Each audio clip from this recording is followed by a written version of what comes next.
The following announcement is paid for by the Wrestling with Nerds.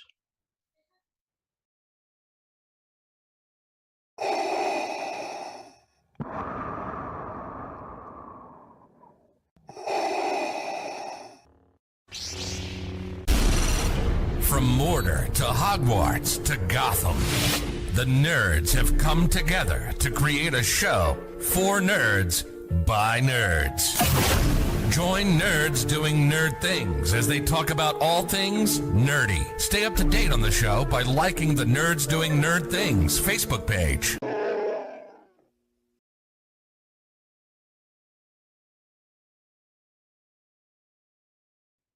What's going on, wrestling nerds? And yeah, this is kind of weird. For the second time in 2 days, we are going live, but this time we are doing a Monday Night Raw review along with our 1997 WWF Monday Night Raw versus WCW Monday Night Nitro.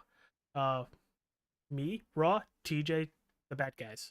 So just leave that at there. What am I the bad guys for? Because you have the outsiders, and well, you will have the outsiders. And what is? I mean, they're here, bruh. Why did I get? Yeah, they show up in 96, not 97. Oh, so what you're saying is I have Dummy Diesel and Dummy Scott Hall. What I'm saying Yes. is they're the tag team champions, my guy. All right, so we're gonna talk about last night's Monday Night Raw from May 27th, 2024. And let's get right into it. Wait. No. We need to kick off with the fact of there's a new guy who's now watching things from the perimeter of the ring. You're He just can't be in it. You're just taking a laugh out of somebody actually getting hurt. Is that what you're doing? More about the company that he works for being unsafe and an ongoing theme pertaining really to a rant we had last night by a certain somebody of the group here. I mean, That'd be that guy. I kind of feel bad for the dude because this basically, if it doesn't end his career, almost basically ends his career. Maybe you shouldn't be doing such crazy spots. Well, maybe you should do a spot the right way. I mean, what is it? You go to the AEW and you forget how to work? I mean, you're coming off of a cage onto a guy on a table that's wrapped in barbed wire and you're going to land on your feet? Are you I think he was asking for something to get broken, but still, typical AEW? You forget how to work? don't want to That's see basically anybody what get hurt. happened. It's a tib fib or a tib fracture. I think it's a 4 to 6 or 4 to 8 week fix, mend, heal. Well, I think it did say it is going to require surgery. Well, that's why I say if it's surgery, I think it's 4 to 8 weeks, or 6 to 8 weeks. I guess would be the easier answer to that. But Oh, and they just bought back And Gangrel.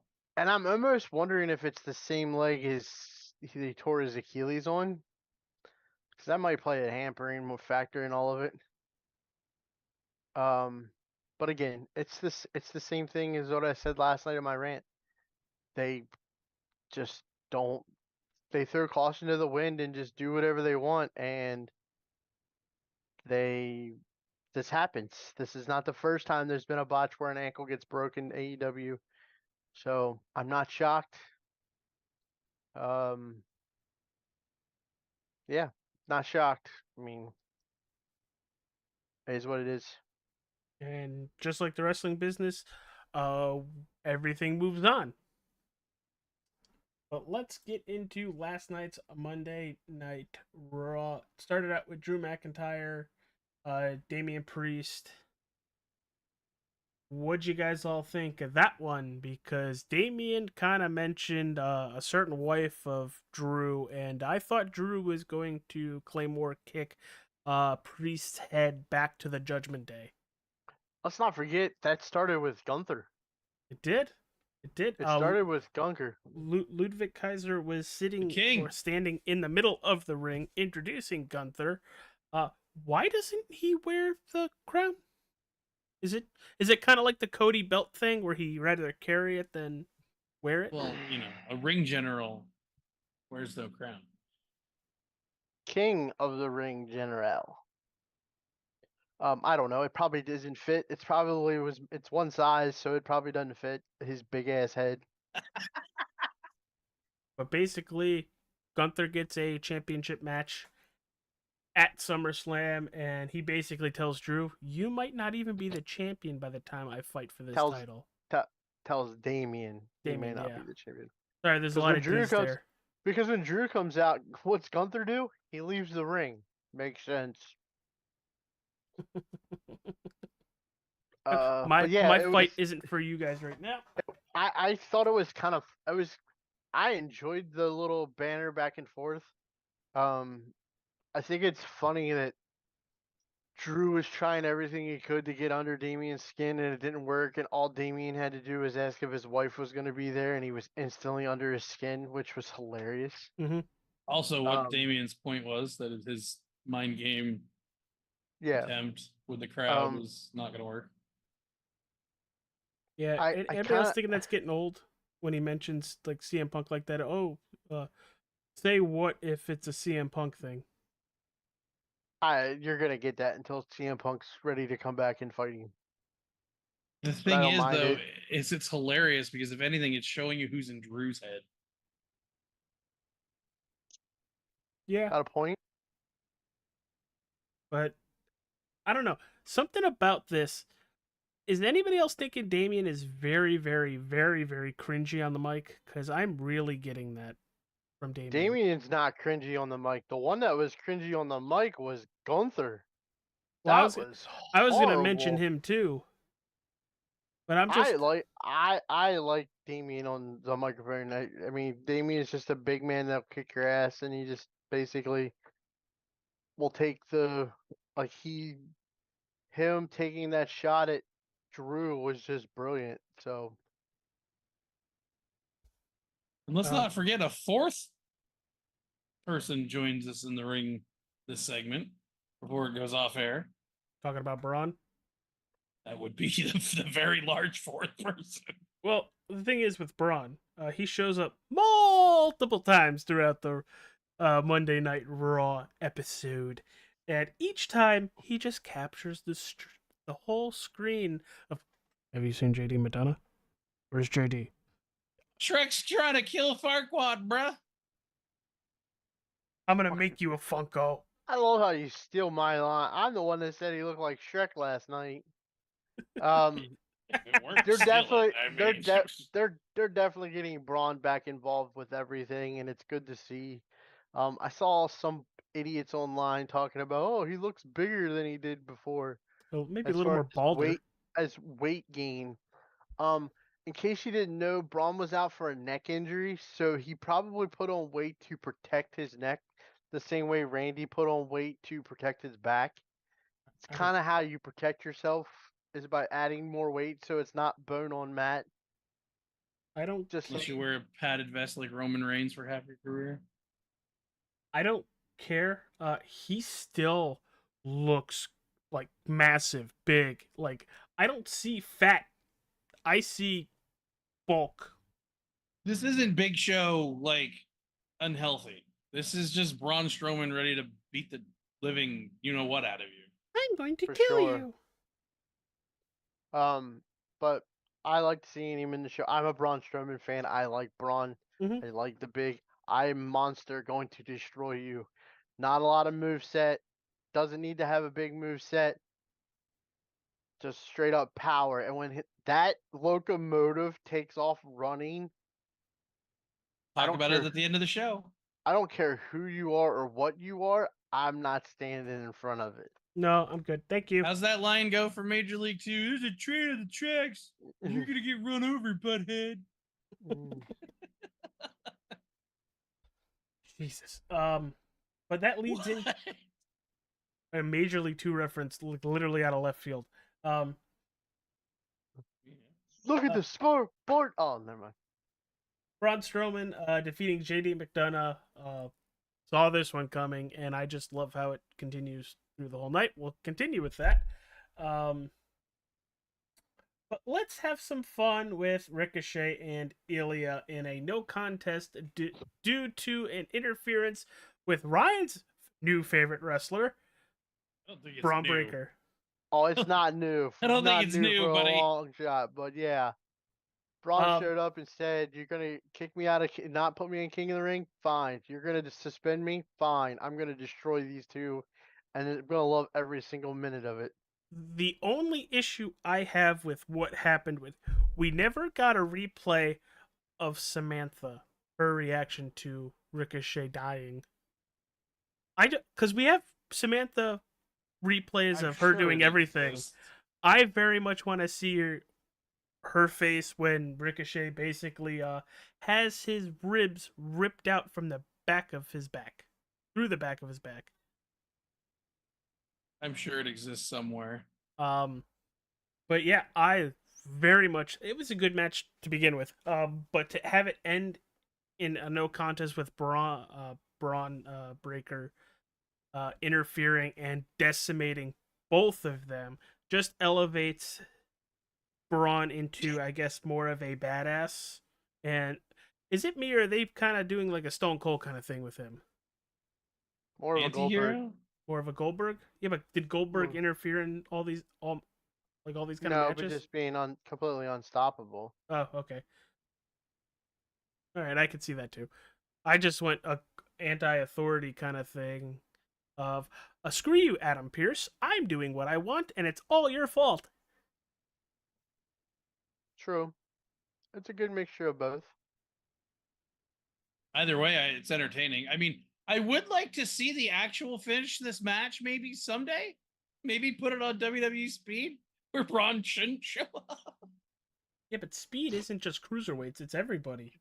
You're talking about speed, and you're talking, oh, Braun won't show up. The man's so fast off the yeah. ropes, he moves it. He hits the ropes at a whopping 23 miles an hour. I don't think I do anything at 23 miles an hour unless I'm in a vehicle. Or you're crashing No, one. for you, no shit. The next match, AOP defeating the Creed brothers. Brothers taking another L so he can join Alpha Academy. And let's not forget the Alpha Academy. little tidbit before. This was entertaining and it was kind of cool. Karrion Kross trying to get into the head of. Well, it's R-Truth and Miz selling ice cream for Memorial Day first.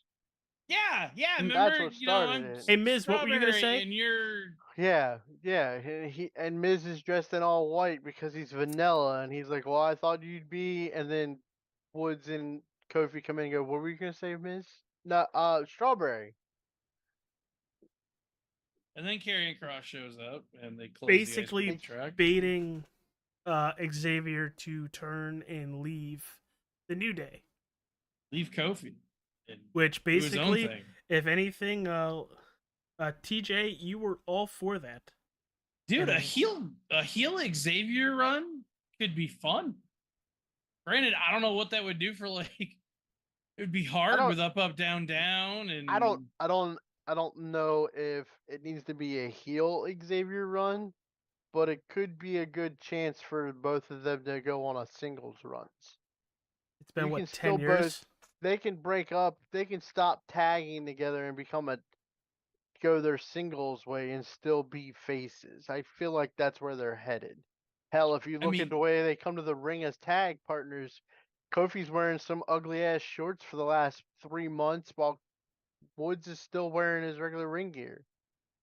And Xavier did have a good little run when he did the King of the Ring there a couple years ago. Back when King of the Ring still didn't mean anything. That was last year? Was. Dude, Roman murdered him and broke his crown and broke his heart. I thought that was longer. Roman committed regicide.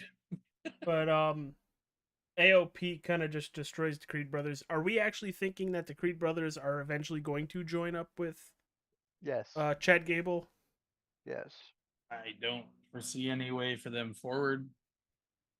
Something's got to happen over there because, something is going to have to lift their spirits because they're getting their asses handed to them, and it's going to be Chad Gable looking for somebody to take out Otis. And Maxine and Tozawa. We'll get there. Hold on. The next match, Lyra Valkyria defeating Kairi Sane. The great bounce back for Lyra here. Great bounce back after losing to Nia for the Queen of the Ring. After being squashed. literally. And she has everybody's attention on Raw. Like she's got like when she came out of the ring, everybody you could tell the audience wise was all right. I want to see what she can do against somebody her own size. Mhm. And I'm not a big fan of Kyrie Sane, so I'm glad she beat her. Yeah, but Kyrie Sane's a good person to have her in there with because I know you're not a fan of her. She can work and, and work well, and putting over Lyra and still having a good match. Uh, at least that's what I thought with it. But yeah, the right person won here, especially after um, Lyra lost to Naya. But then again, you're in the finals, so there's already credibility there too. You're just going. I think that's what built her the credibility to be able to come out the way she has and have the fans behind her. Now, could you see with Lyra? Yes, she lost on the Raw side for King of the or Queen of the Ring, but could you see her as a a opponent for World Championship within the next couple of PLVs? When I mean, there's it not helps a Becky's in her now that locker room. If Becky's leaving, but Becky's kind of gave her that rub in the locker room that we Yeah, saw. I could see it.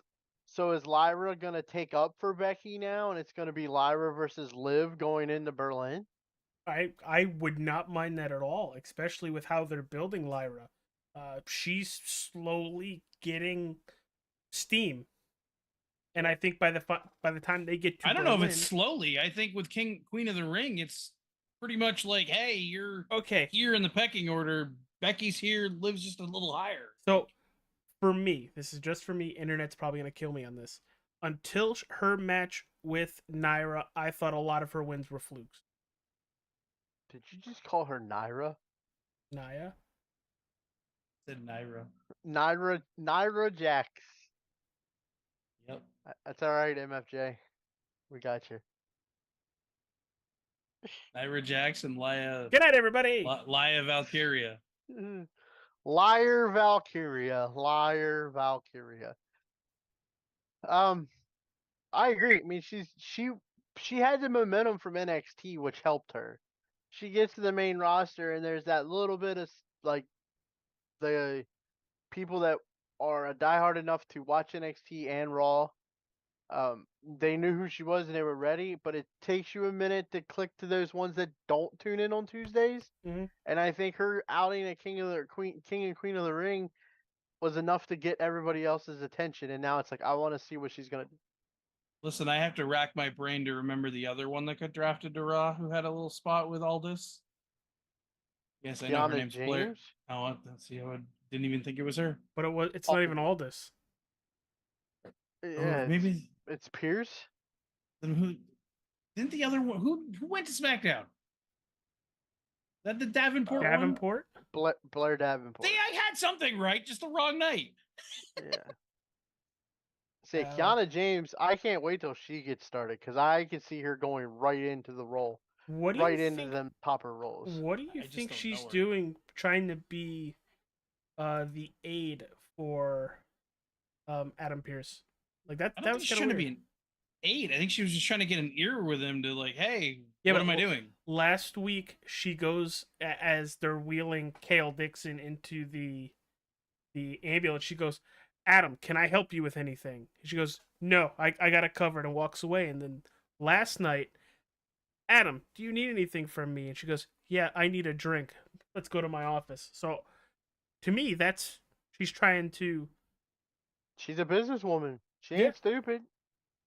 To get what she wants, she knows she needs to get the GM in her pocket. So butter me up, Baldy. Let's go. Oh, me being the only bald one here. That was referring to Prees, but it works for you too. Oh.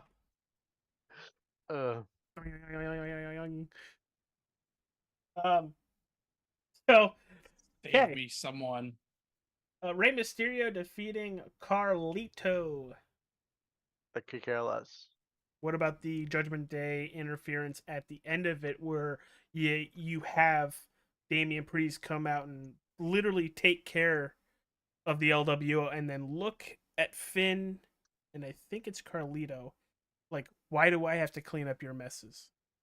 And look what's happening next week. It's Damien versus Ray. I mean, Why? it's going to be a good rub for Damien to face Ray. Don't get me wrong there. But I just don't care about the LWO. There's nobody there now. It's only Ray and Dragon Lee because the other ones are hurt. Yeah, at least don't we Well, it was got care. weird Zelina. because it's weird because if you watched, like, if you were paying attention last night, they announced other people being with Ray who weren't there. Like, so nobody told Samantha, "Oh, these guys are dead."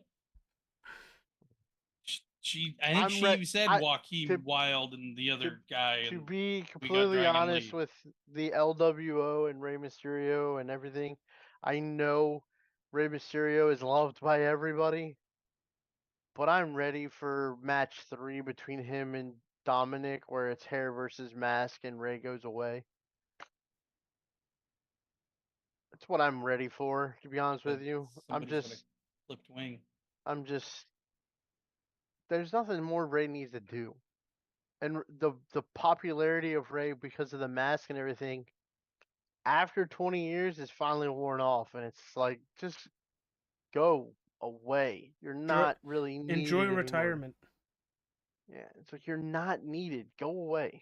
I could just imagine him turning into an agent, but still wearing the mask when he has to go run out and do some of that stuff. I wouldn't even mind if he like transitioned to manager for some of the younger talent, as long as he isn't actually like getting involved in fighting. It's like Dragon Lee's supposed to be the next incarnation of Ray, but yet Ray is still there. he's not. Ray's still there. He can't be the next guy if the original guy is still there. It don't work that way, dog. The next match brings us Bronson Reed defeating Otis, where Otis is being told the whole match what to do and what not to do, which causes basically Otis to lose. And when Otis loses, go ahead, Ryan. Could you imagine this is a tag team? You'd have Otis and Bronson. They'd be the rolling bowling balls.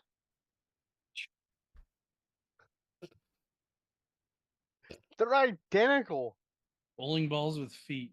If you look at both of them, they are identical. Only one's from New Zealand and Otis is from whatever Jimmy's from.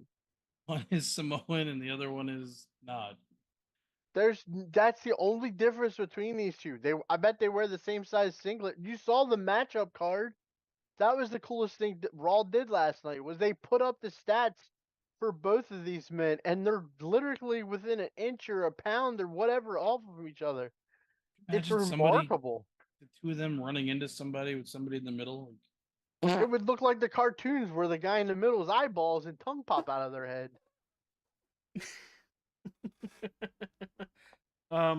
These two shoulder to shoulder walking down the aisleway can't happen because the aisleway ain't wide enough. Hey, that's usually only reserved for me. These two would have to wear the belt extenders that TJ has for his replica belt that sits in his closet. It's true. But it would be fun as hell to see. I'm going to do that on WWE now. I'm going to have tag team Otis and Bronson. They're going to be called Big Otis. Just call them Big Rig. Big Steaks. That's what I'm going to call them. Big Just Steaks. call them Big Rig. What am I, Otis and Tucker? Yeah, no shit. Heavy machinery. Oh, that. Yeah, heavy machinery. It's hauled by a big rig. But anyhow, what'd you think of? I enjoyed watching these two wrestle each other. Did that guy die, by the way? Whatever happened to Tucker? Did he like hit the indies or something, or just? No, he Who went cares? away. Never to be heard from again. He tucked his tail and he left, and he's never been heard from since.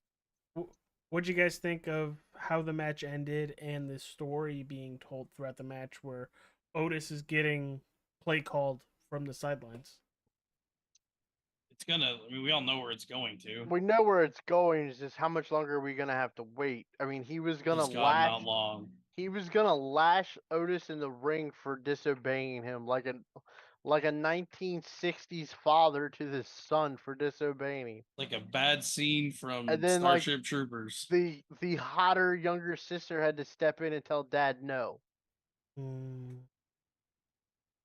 And then it was Just- kind of I did like the little touch that when he kicked her out of the ring and told her to go to the back.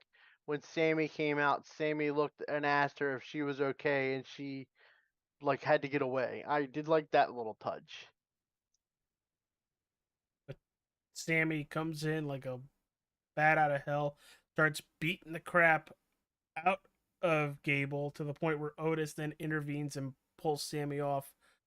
I cannot wait for Otis to officially do the turn, and then we end up getting Chad Gable with the Creed brothers. Don't know what's gonna happen with Otis afterwards. Hopefully, it's not like a sinking thing, because we've seen how that works before. Sandow. But I don't know. Can't wait for it. Can't wait to see what happens. Sounds like pleased. We've seen it happen Next multiple up. times. Next up. All right, go on the next one. Next. Wait. Have we had a random moment of Strowman in the back yet? Has that happened? Probably chasing JD after JD was talking with Liv. And then Damien calls JD out for talking to Liv in the back. Like it's now becoming clear that. Well, remember, Baby Damien tasked Carlito But and Finn here's- with finding JD, and they couldn't. this may leave open a really good question of, has Damien been paying attention this whole time and he has seen both All three Dom, of? Finn, and now JD all communicating with Liv, and is he relaying messages back to Rhea, and we're gonna get Rhea and Damien splitting from the Judgment Day? Gonna be interesting. I can't wait for that. If But he's noticed JD talk to her, he's gotta been watching and noticed that the other two have. Well, Finn was kind of more weird because Well- he came out of the car with her. Bow-chicka-bow-wow. Trust me, that's not the most scandalous thing we're going to hear about this week. oh, okay, yeah. But The fact ne- you had to remember. next match on the docket, Liv Morgan defeating Becky Lynch to retain her Women's World Championship in a steel cage match, and it was an absolute barn burner and a lot of fun to watch. And The finish made for a great throughout the night storytelling finish. yeah, Dom comes out to help Becky win because screw Liv, obviously. Then Finn and JD come out, and the minute you see JD, where's Strowman? Well, the bigger part with Finn and JD is they're like, "Why are you doing this? Like, what are you doing? Like, give it up, bruh. What is happening?" And then we get Freight Train Braun. Bounces into Dom. Dom bounces into the door, which then hits Becky. Murders and then- Becky. Liv gets the pinfall. No, she exits the cage.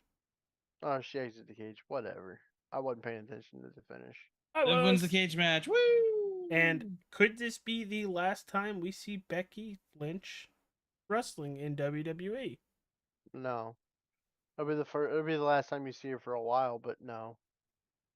Her and Seth are committed to WWE. Oh, I'm not saying she's not going to go wrestle for anybody else. I'm just saying, do you think she's... She'll be back. Done. No, she'll be back. She's gonna take a break. She's gonna take a Well- well-deserved break. well deserved?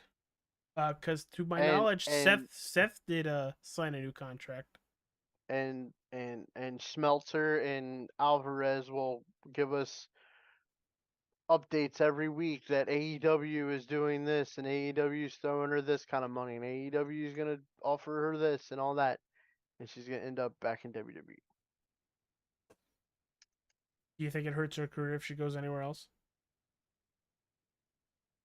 Has I it would- worked for Has it worked for anybody else? No. Also, But- why would you want to? I mean, she's the man Becky Lynch here. But yeah, what is she gonna be? The bloke Becky Quinn over there? Becca Quinn. I saw that on a message board somewhere where it was like, she's now the bloke Rebecca Quinn. So, shall we talk about the assault that happened after the main event? Yeah, after TV goes off air. Whoa, time out. If that's assault, sign me up. Please, can I be next in line? It looked like Dom didn't like it. if he's next in line, I don't want no parts of it. I hope HR got to file a complaint like immediately. I think WWE's had enough HR complaints. I'm just saying. That was the first thing I thought of when Pierce and Kalani went to the office for a drink. That's the first thing I thought of. I was like, oh, you're following Vince. Got it. Where AJ's mind's at. Wonder what Liv and Finn were doing in the car. Jesus. But yeah, let's get to it. Dog gets the little smoochy with Liv. And it looked There's like nothing he didn't little about enjoy a second of it. He's literally not pulling away, but trying to pull away. He had to look like he didn't enjoy a second of it. What I just said. No. He was pulling away without pulling away. Literally the words that just came out of my mouth. Hiding a schoolboy smirk. There's a whole line there, and I'll just leave it alone about pulling.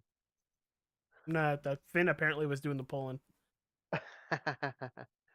It just adds more. It just adds more fuel to the fire. What are the odds? What are the odds that Dom has completely turned on Rhea? Well, what are the odds that Liv is trying to get the Judgment Day to turn on Rhea? Yeah, Liv and maybe Damien. Liv is clearly trying to take everything from Rhea piece by piece. She took the belt from her. She's taking her Judgment Day from her. She's taking her Dom from her. I just wouldn't want to be Liv when that This Is My Brutality song hits again. I mean, at least Buddy can be like, finally, you're mine and only mine. Oh, God. Oh, God. That photo of her laying on the beach and just Buddy's face out of nowhere, like. But need a picture of him. It should have been me. I have X-ray vision. I was able to blur Bloody out and just look it straight at Rhea's ass. That X-ray vision or just the ability to not see. It's not for you. It's not X-ray vision. It's X-rated vision. I don't see the ginger in that photo. I don't know. There's a ginger right there. All right, good job. Raw's over with. Let's get into this. Ding ding I've been ding dying ding, to get ding. to this. Raw current's over. Let's go to Raw 97 now. Am I starting? I don't know. Sure. I don't even know what I'm doing. He said you're starting. What's the layout of this? Am I doing my Raw? Then he's doing his Nitro, and then boom. This is why I made you go first. I don't know what I'm doing. All right. So first, I gotta ask a question. Paul Bearer and Mankind. When did that start, and why did it start? SummerSlam 1996. Mankind faced The Undertaker in the famous Boiler Room Brawl, which you've evidently not seen, so that means we're going to go back and watch that. And in the process of the Boiler Room Brawl, the rules were the first man to get back to the ring and obtain the urn from Paul Bearer wins the match. And Undertaker is there. He does his little knee thing. And Paul Bearer strikes The Undertaker in the head with the urn. Hence making Mankind the winner, and Paul Bearer and Mankind are now a team, now a group. So, Raw, January 6, 1997. Owen Hart, Mankind, very fun match. Let's do this. So, January 1997, start of the new year. Who's your WWF champion? It is Psycho Sid. Who's your Intercontinental champion? I don't have that written down. It's Triple H. Doesn't have it in his notes. It's Triple H. Yeah, I was. Who's your tag team champions? It is Owen Hart and the British Bulldog. Good. Let's start. That's a good start. Now go ahead. Which, speaking of Owen Hart, he faced Mankind in the first match of the year, and it was a good place to start because it got me locked in. And the whole first month that we're doing this, Raw's only an hour, and another sidebar thing. If you're not watching the main event, everything before that is literally, hey, watch the main event. It's Vince McMahon hyping up the main event throughout every single match. It literally feels like that's all he's saying is, hey, we got this for the main event.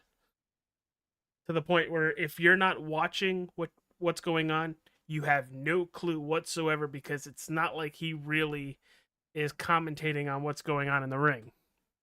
And what was the first main event? The first main event. Oh, Bret Hart and Vader.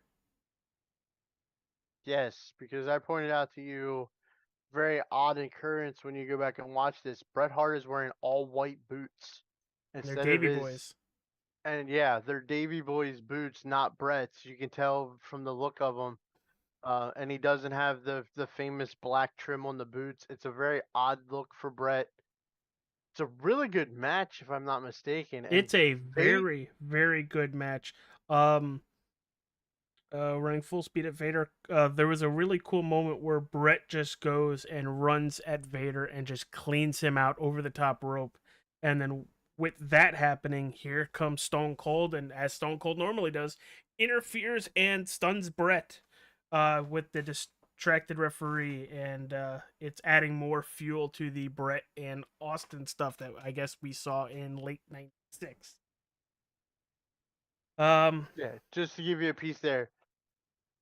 Bret loses to Shawn at WrestleMania, takes time off, comes back at Survivor Series of '96, chooses his opponent, and he chooses the face Stone Cold Steve Austin, Madison Square Garden, and it starts their feud. That is also where you get Bret or Austin's famous line where he says, "If you put the S in front of Hitman, you know exactly what I think of Bret Hart." so, So they're off to the races here. so, But what's your? hold on, I gotta add something here. Go ahead. Before this match even started, Shawn Michaels comes out to Psycho Sid already being in the ring after cutting a promo about his match leading up with Shawn Michaels. And checking on Pete, making sure he's okay. And now we're just, I need to watch it now. And then I'm like, oh, wait, I can't because I'm like almost 30 years late. But yeah, that whole card, Furnace and LaFad thought they were great. Really like them as a tag team. Very technical and just very good workers to begin with. They were facing Fake Razor and Fake Diesel. It's a really good card to start with, like to get me in the mood to. All right, 97 might be a lot of fun. Good thing we didn't go with my pick 93. Now, what was your question, Ryan? So first Monday night of the new year, they've already building for Sid versus Shawn Michaels at the Royal Rumble. Yes. You get the hint of Austin versus Bret. That's gonna take place at the Rumble, or at least in the Rumble match, from the way it feels like.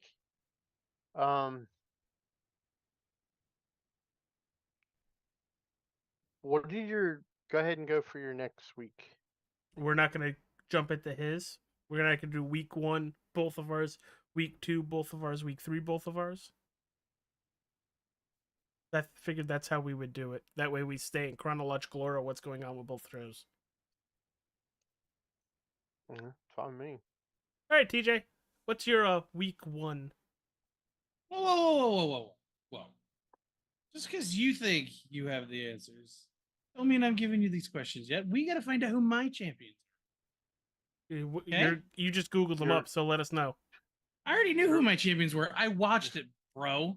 Your world champion is Hollywood Hogan. Shocker. Your United States champion is. Well, this is a little like it's kind of fuzzy because Six has the belt, but Eddie's allegedly the champion. And it had Starrcade. I didn't watch it. Maybe I should have. Happened in '96. Yeah. Anyway, they're gonna fight eventually this month. But yeah, Eddie, Six has the belt. Eddie's the champion. Eddie's your U.S. champion. Your TV champion. But Six has the belt. Why did they call him Six? Is it just because it's 1, 2, 3 added together? Because he was the 6th member to join the NWO. Wasn't because 1 + 2 + 3 = 6. It turns out that way, but it was because he was the 6th member of the NWO. Gotcha. And they didn't even spell it. They spelled it like a Y. It's kind of. You gotta remember, Video. it's 1997. It was cool to end boys with a Z and add Y's where there should be I's. Wow, we were dumb. Tag team champs are the Outsiders. The TV champ is Oh, that the dragon guy that goes by like 8 different Ultimo names. Ultimo Dragon, no? your TV champion this time is William Regal, going by Steven Regal. What the hell did Ultimo Dragon have? The Cruiserweight Championship. Sure. He had like 9 of them or something, or 8. At I don't. Starrcade, okay, just to give you a point of emphasis, because you didn't watch Starrcade. At Starrcade, Ultimo Dragon was what they called the J Crown. He won the J Crown in Japan, which is unifying 8 Cruiserweight championships around the world. He fought Dean Malenko at Starrcade for the WCW Cruiserweight titles, so that when he won, he had 9 Cruiserweight championships at one time across the world. I think you get into like the second week or third week, you find out that he actually lost the 8 Cruiserweight titles that he had to Jushin Thunder Liger back Thunder in Lightning Japan. guy. And then Ultimo Dragon is just then the Cruiserweight champion. But Okay. it's kind of funny how you two, one show only has 3 championships, Got like 6. other show has 5. And none of them are women's championships, by the way. None. There is no women's championships in either one of the shows. No, we just have woman on our show. God rest her soul. Bam. What was your first match of the year, TJ? We I can't stop seeing him as Sub-Zero now. Thank you for that. By the way. Glacier literally looks like Sub-Zero from the video game. Defeated Beautiful Bobby. Still trying to figure out who some of these people are. So and they it's Beautiful Bobby Eaton. Beautiful Bobby Eaton is by far one of the greatest ring technicians of all time. Multiple time tag team champion with Dennis Condrey and Stan Lane as the Midnight or the I'm gonna kick myself. Midnight Express back in the 80s. Won the tag titles with Arn Anderson in the early 90s. Won the television title a bunch of times. He always got people over and was always really good at getting people over. Next one. What else you got? This match was fun because it was kind of a carryover because I watched the last Nitro of 96, trying to figure out what the hell was happening. So I didn't come into 97 like, what is this? The last Nitro of 96, they have do you call it a strap match? Is that what it's called technically? Where you gotta it's a Mexican strap match. You and another dude are lashed together with this strap and you gotta touch all 4 corners. I really like this format of a match. I think it's fun. He does it again. He did it the first time with Who's who? Pronouns, pal. Conan. Sorry. Conan did it in the last match of 96. What? I love your Southern Canadian accent. It's Conan. Whatever. It's not Conan. Conan the Barbarian, bruh. Anyway, he did it against do I have to call him can I call him their WWE name? People might not know them by their WCW name. It's Big Bubba Rogers. It's the Big Boss Man. He did it in 96 with IRS, not going by that, like Mr. Wall Street, which we had a whole discussion about Vincent Kennedy Wall Street. It was fun. He does it again with the Big Boss Man. It's kind of like the same idea. Both times, both of them are NWO members, by the way, Wall Street and Big Boss Man.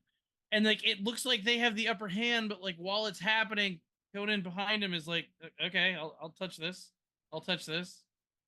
And like he gets all 3 at the same time they get all 3.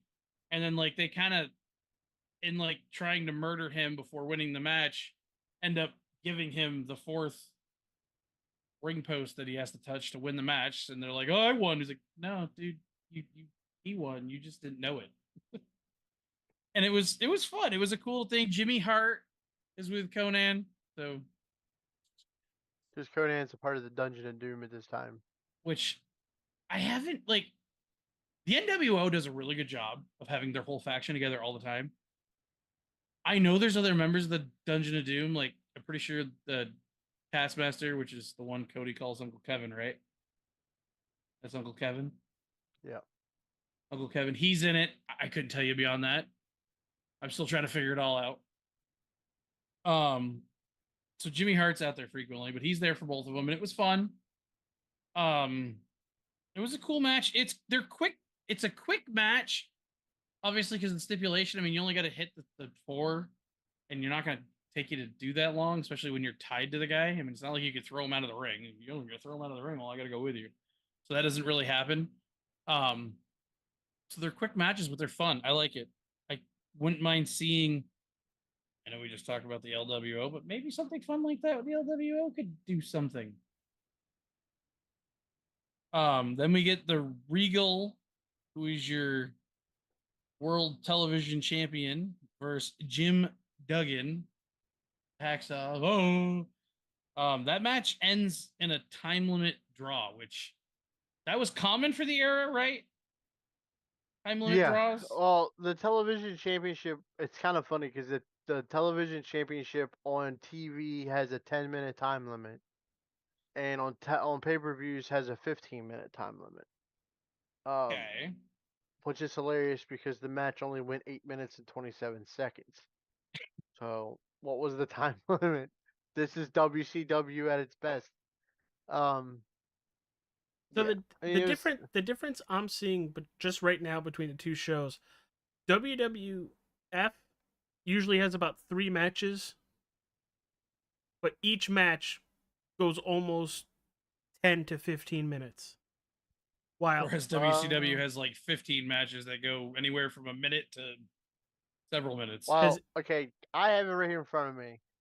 For Raw, we'll just go off of your first Raw. Mankind defeats Owen in 7 minutes and 8 seconds. Longer. Furnace and LaFon beat Fake Diesel and Fake Razor 9 minutes 17 seconds. Vader defeats Bret Hart at 8 minutes and 41 seconds. Okay, That's I was wrong. your 3 matches. Your 3 matches equal out to 25 minutes of the show. And there's only 47 minutes of Monday Night Raw. I get By the way, 2 hours. just to touch base on this, and I meant to touch base on this. Does Fake Diesel look familiar to you in any way, shape, or form? Is it Kane? It's Kane. It's Kane! Yeah. Which is funny because he's Fake Diesel at the beginning of the year, and at the end of the year, he's Kane. How far back do you have to go to get Isaac Yankem? Like 95? 95, early, very, very early 96. All right, continue, TJ. We get the next match. Hugh Morris defeats Jim Powers with Teddy Long. All right, write this down or keep note of this because you were just asking about members that are Dungeon of Doom and not Dungeon of Doom. Hugh Morris is Dungeon of Doom. Okay, good to know. Do you get why his name is Hugh Morris? He's humorous. Humorous. He always is laughing when he comes to the ring and everything. That's how he got his name is Hugh Morris. Build him on. Okay. Later on in his career, he becomes Hugh G. Rection. God. In WCW, or is this a WWE thing? That Hugh Morris is Bill DeMont. Yeah. He was the trainer for Tough Enough, the when it was back on TV.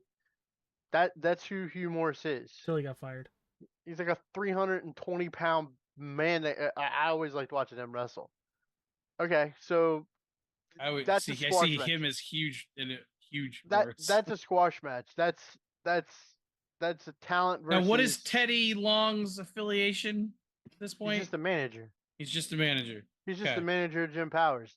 Jim, you would consider Jim Powers as a jobber in this case. The only difference is he got a ring entrance because WCW gave everybody a ring entrance. Yeah, they But definitely have like a jobber category of guys that Yeah. they bring in a lot. I've noticed Yeah, that. I do like it. He's your enhancement talent for this show. That's one thing watching this. I've definitely picked up on like the guys they're trying to like, even if they don't win, it's like this is a favorite guy. We want to make him popular. They're letting people know who people are. They're not just taking them out and putting them in the ring. We get Rey Mysterio defeating Psychosis, which I'm still trying to figure out what Psychosis is. Just psycho, like the idea, like just psycho. He's got weird hair and he's got big hair and he's got horns. Okay. Wait till he gets a lawnmower. He loses the mask. Okay. Wait till he loses the mask and you hear the color commentary when he loses the mask. Is that this 97? I'm gonna get this? No. Because everybody wants him to put the mask back on because he's butt ugly. That match went 6:43. The Hugh Morris match was 1:40, by the way. Was a squash. Here's another squash for you. The Taskmaster, Uncle Kevin, with Jimmy Hart, Dungeon of Doom, defeated Chavo Guerrero Jr. in 2 minutes 17 seconds, which is this wasn't a match for any purpose other than to talk about Taskmaster and Benoit. Right. Like there's a running theme that I've picked up of like, Redacted isn't liked, but they have a thing going on. I love how we still call it that. Okay, it's Chris Benoit. I don't give a. It's Chris Benoit. He's getting his name back. This whole Redacted business is like freaking Pete Rose not being where he should be in the Hall of Fame. Yeah, but the difference is we say Pete Rose. Yeah, well, still Chris Benoit. God, I'm not dead. It's a miracle. Well, you don't have a weight set in your house. God. It's weird because Chavo, they seem to like Chavo. So, like, I mean, I guess getting to work with Taskmaster is the push here, but he loses. I don't know.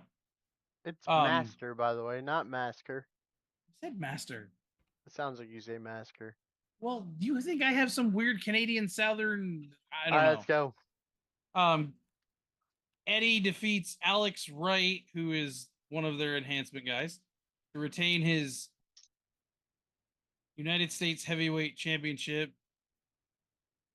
But yet he doesn't have the belt because the guy does.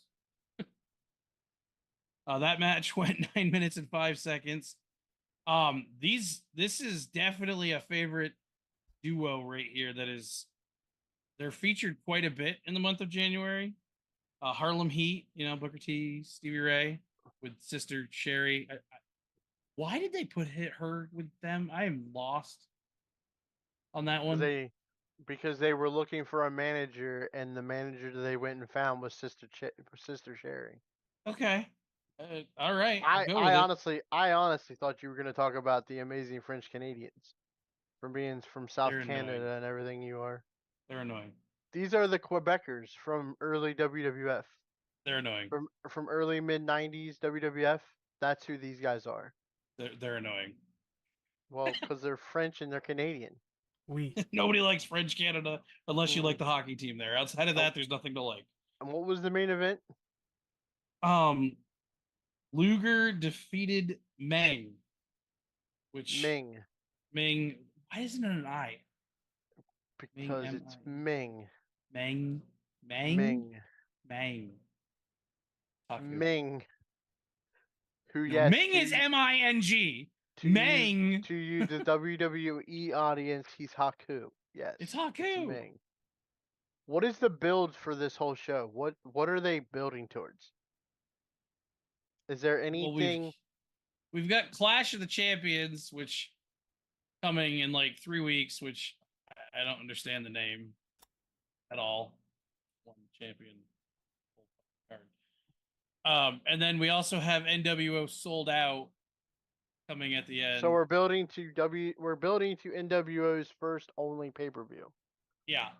Where it's all NWO, where it's supposed to be it's NWO completely in charge, not WCW.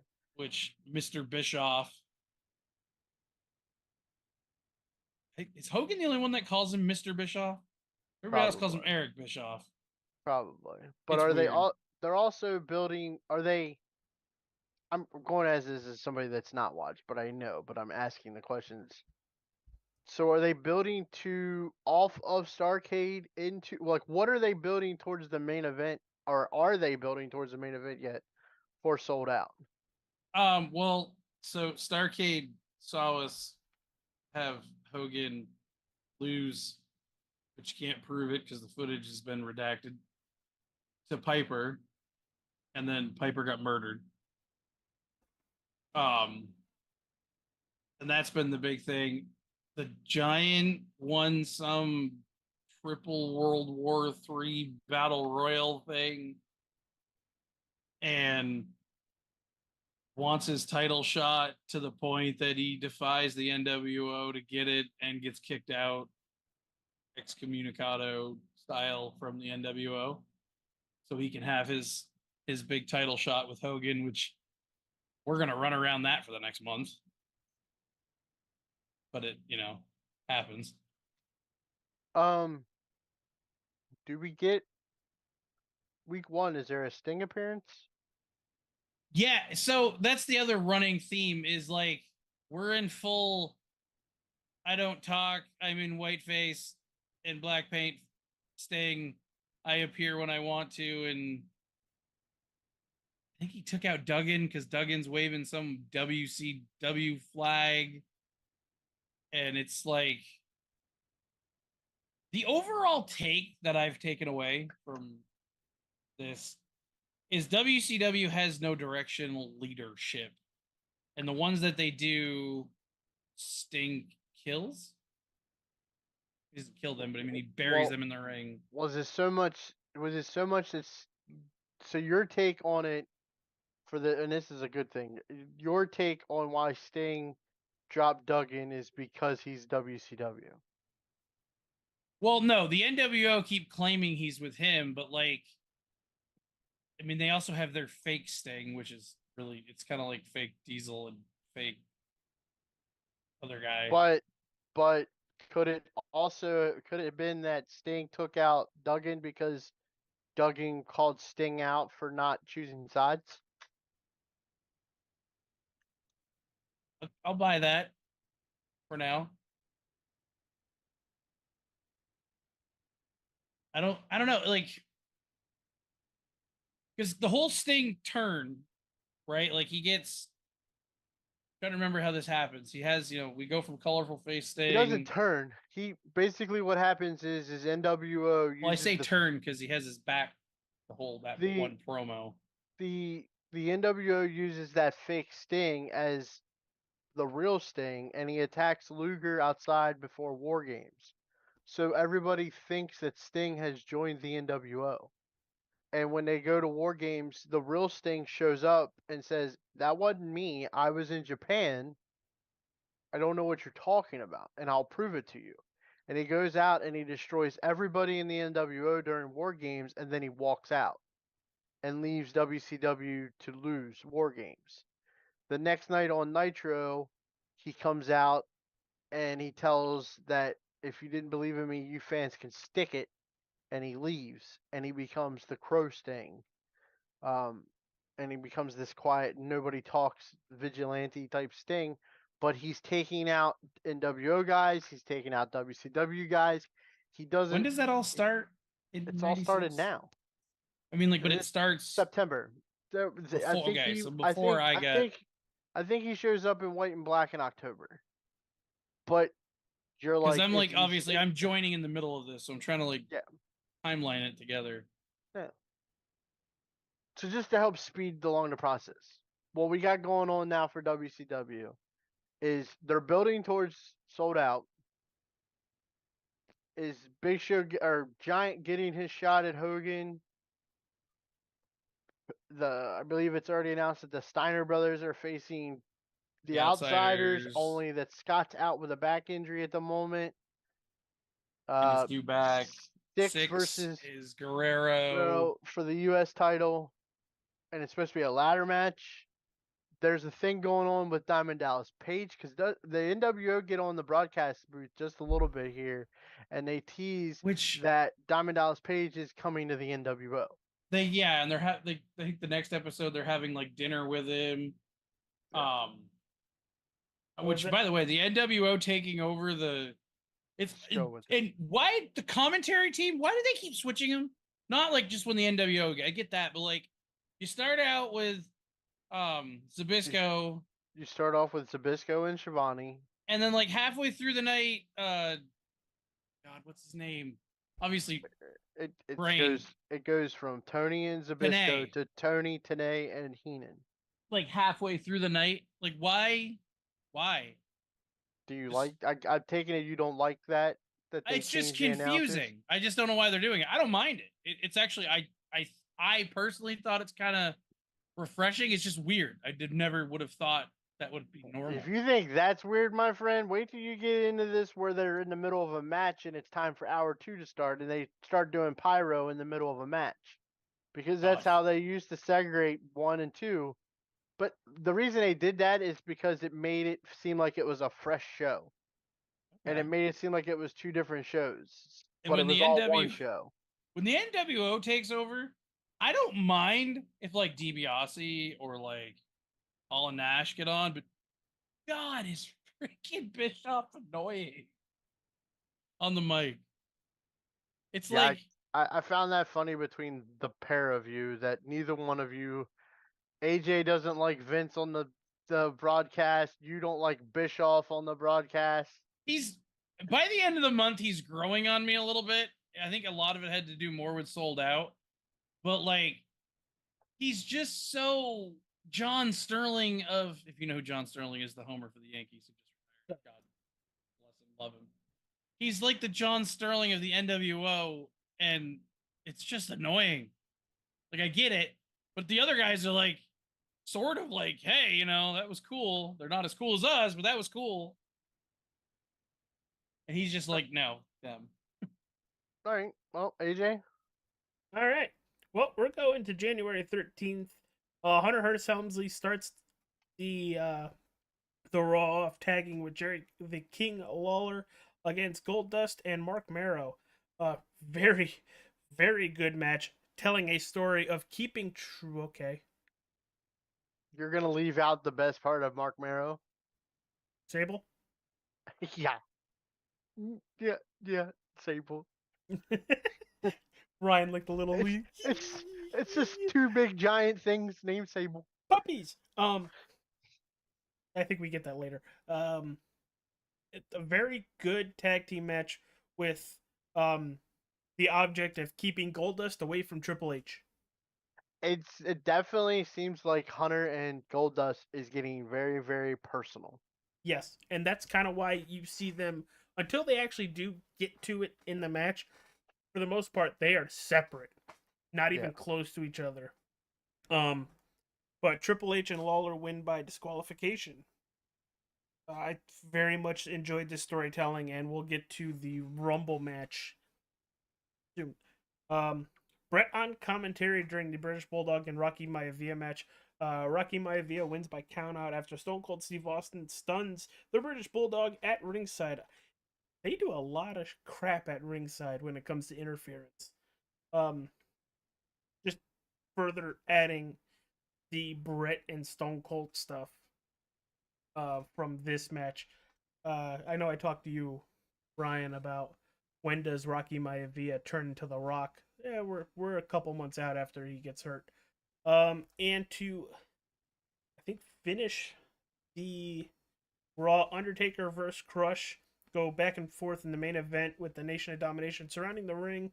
I did make a note of a really crappy chokeslam onto Crush, where afterwards the Nation of Domination swarms the ring and causes a disqualification for the Undertaker to win.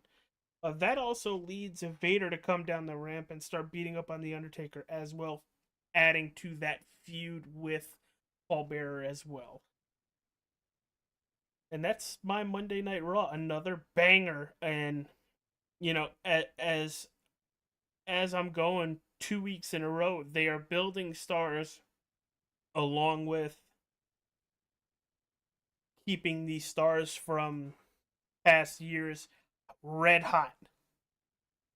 Yeah, and you brought up you asked me a good question that this is the first time you've seen the beginning, the build of the Nation of Domination, and it caught you off guard that it's not an all black faction to Yeah. start off with. You've got Farouk and you had Crush. Crush, of course, was part of Demolition in the early 90s. Then he was Kona Crush from Hawaii. Then he went away and nobody heard from Crush. And then he comes back and he's got a tattoo on his forehead. He's got dreadlocks. And you find out that he was incarcerated, which is true, by the way. Was a good add to the story. And Not he like Dominic becomes Mysterio. becomes a nation member with Farouk. Um, I don't think the third part's there yet. Correct? No. That happens the following week. But I like how they build a faction week by week instead of all at once. Mhm. And it made you like, oh, okay. Actually, I think it's the last one where they add Santana. Savio. Savio. So Savio Vega. I don't know why Yeah. I was thinking Tito Santana there And for a second. with the nation being involved with Farouk, is the Ahmed Johnson Farouk feud still going on? It is, and I can't wait for it to come to a head at the Royal Rumble. Now, I do have an interesting question to ask you about this. Last week on commentary, you had who? Sean, But the regular announcers were who? it was Vince. It wasn't Lawler here. It was No, it was Honky Tonk. Vince. It was Vince, Ross, and Lawler, and then Honky Tonk Man got involved. Yeah. And then tonight on the second week episode, you just get Vince and Honky Tonk Man.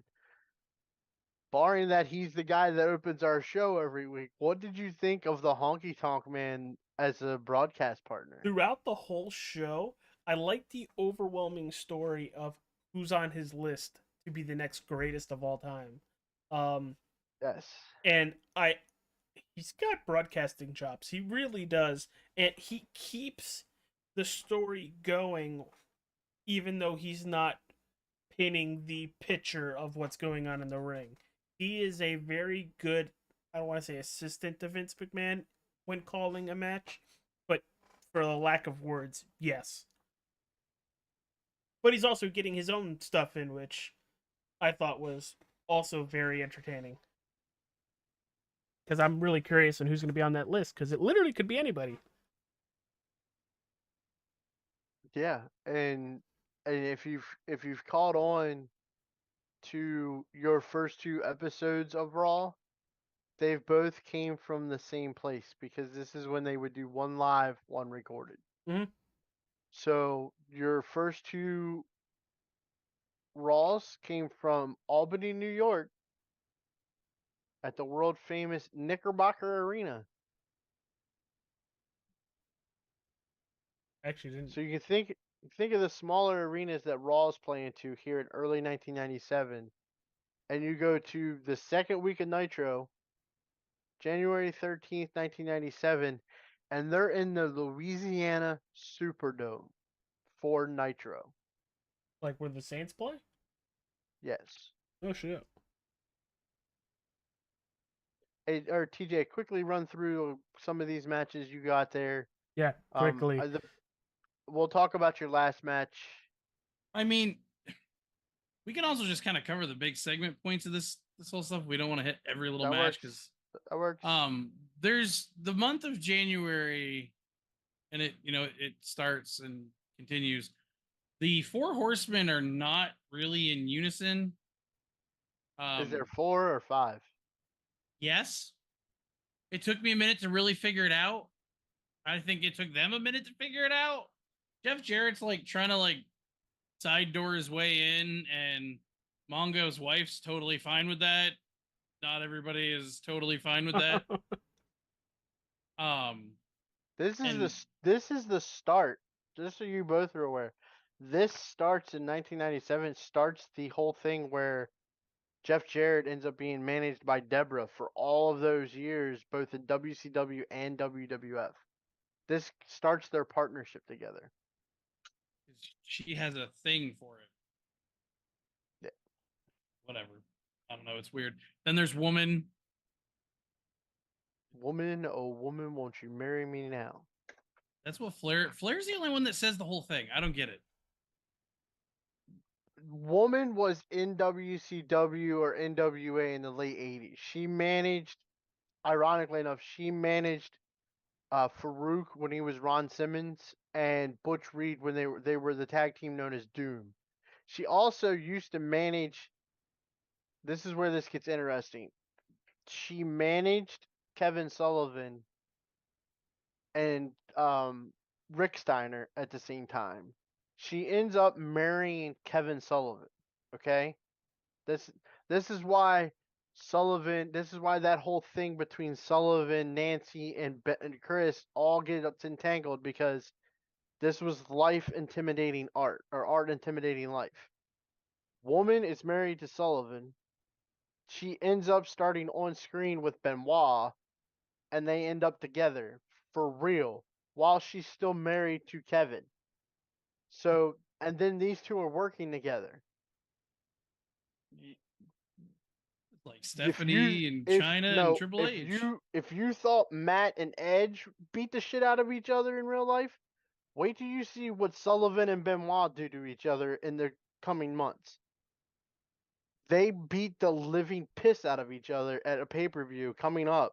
That when they show up at Nitro the next day, there's no makeup and they both look like they were in a fight for 45 minutes. Oh. It's incredible. The Benoit Sullivan feud that you're getting ready to absorb is one of my favorite feuds. I hate, of course, you hate how it all ended in general, but just that feud between these two is so intense that it gets really good. Oh yeah, they're going after each other even now. Like you can see it. But like Mongo, yeah, it's just the early part of January. The Four Horsemen are not in sync. Rick doesn't show up a couple times. Arn's like trying to play peacemaker and it's not working, and he's getting frustrated with it. The night kicks off with like the Nitro intro happening and the giant boots in the door to Hogan, the NWO's locker room area, and the giant has to be restrained as he's screaming at Hogan of like, "You coward," because apparently.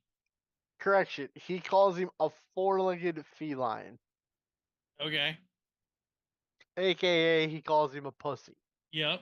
But I'm just wondering what a two-legged feline looks like. Put down.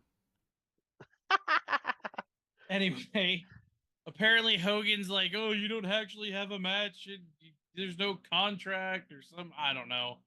To the point that the championship committee is in town for some conference and they're going to make a ruling later in the show of whether or not the Giant gets to fight Hogan.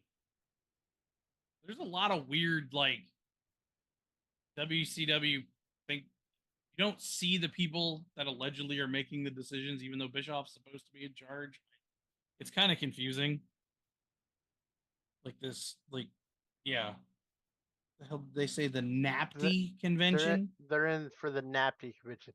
That's the National, is it television and advertisement meeting. It's a legitimate conference for television. And apparently it was across the street from where they were. Hence why they were in the Superdome, so that they could pitch. Because TNT wanted their top dogs to be there at the convention. Ah, Trillionaire Ted. Gotcha. Yeah. But yeah, they keep. That's kind of like your thing. Chavo gets a win this week.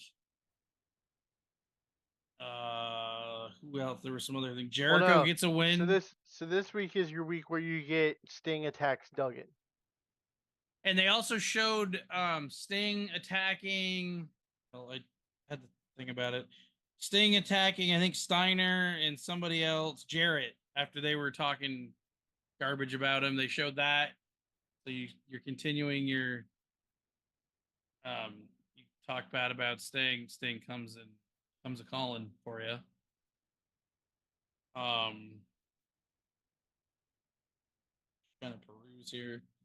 Big stuff. Scott Steiner's back. Rick defeats Arn via countout. I laugh at that part. Do you see how bad the production is for WCW for that segment? Steiner comes back and he's cutting a promo, and in the middle of the promo, Mean Gene cuts him off. Yeah. So that they can go to commercial break because there's Yeah. no. Like, hey, spoiler hard shit. out time. Don't we get Diamond Dallas Page back this week? He does. He defeats Mark Starr in 54 seconds. Do we get an interesting after match with him? Do we? You said I watched this stuff like it's all has blended into one Is at this this not? point. Is this not where Hall and Nash come out and give him the shirt? I know Is that one tonight, or I thought that one was next week? No, the 13th. Doesn't he puts Sure. on the shirt, and then He they're all puts on the cheering. NWO shirt. Yeah, they're all like, "We're cheering, cool," and then, Boom! And then boom, dead bang.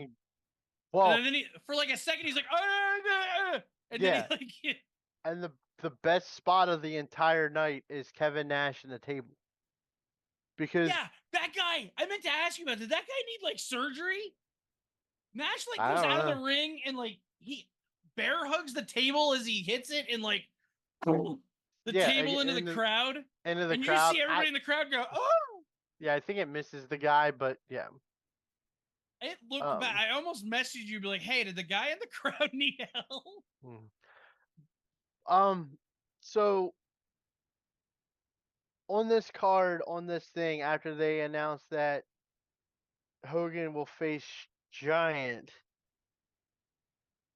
He's got to face him once. He faces him once before. he's got to face him at the end of the night, correct? He has to face him at the end of the night, but it's not for the belt. No. But you talked about it. When he comes out to the ring, there's only like 5 minutes of the show left. What do? They do this like all the time. This one was actually, I remember this one now. Yes. I assume this was to promote the show, the Night Robin Hood thing. They wanted you to. This is how. Stick around during the Robin Hood. Yep. This is the show. difference between a wrestling company and a network that owned a wrestling company. Instead of WWE went off the air when they had to. What does TNT do? They take their hottest show, WCW Nitro, and they run over, but they make you want to watch the Robin Hood show that they're premiering. You have to watch the Robin Hood show because during the instead of commercial breaks, they're going to bring wrestling breaks back to Nitro so that you can watch the end of the match for the first 15 minutes of Robin Hood. It was really like, I thought this was really cool when they were doing it. It had to have been annoying in real life. It had to have been annoying as shit. Extremely annoying. Was the Robin Hood show any good? I don't remember it. I forgot that was this night. Dude, it was like when they were talking about it, I'm like, they're going to do what? And then, of course, luckily for me, the network, I don't have to wait. They just keep, but I'm like, this feels like it was smart as shit, but so annoying at the same time. To make you I couldn't imagine. Could you imagine like an NFL game? You get the final 2 minutes in the commercial breaks of the show that they're airing on Animation Domination that night. Like the new season of The Simpsons are out. You get to watch the final 2 minutes of the football game in the commercial breaks. All right, AJ, I think you got a pay-per-view, don't you? We have the 1997 Royal Rumble. Let me bring up my notes. I think I know how this one ends. I think. Well, no shit, Sherlock. Honestly, I'm serious. Like, I don't actually know. I'm guessing. Out of all the Royal Rumbles I have seen from open to close, this is by far one of the very best opening matches I have seen. Is this one? This Royal Rumble? We'll get there.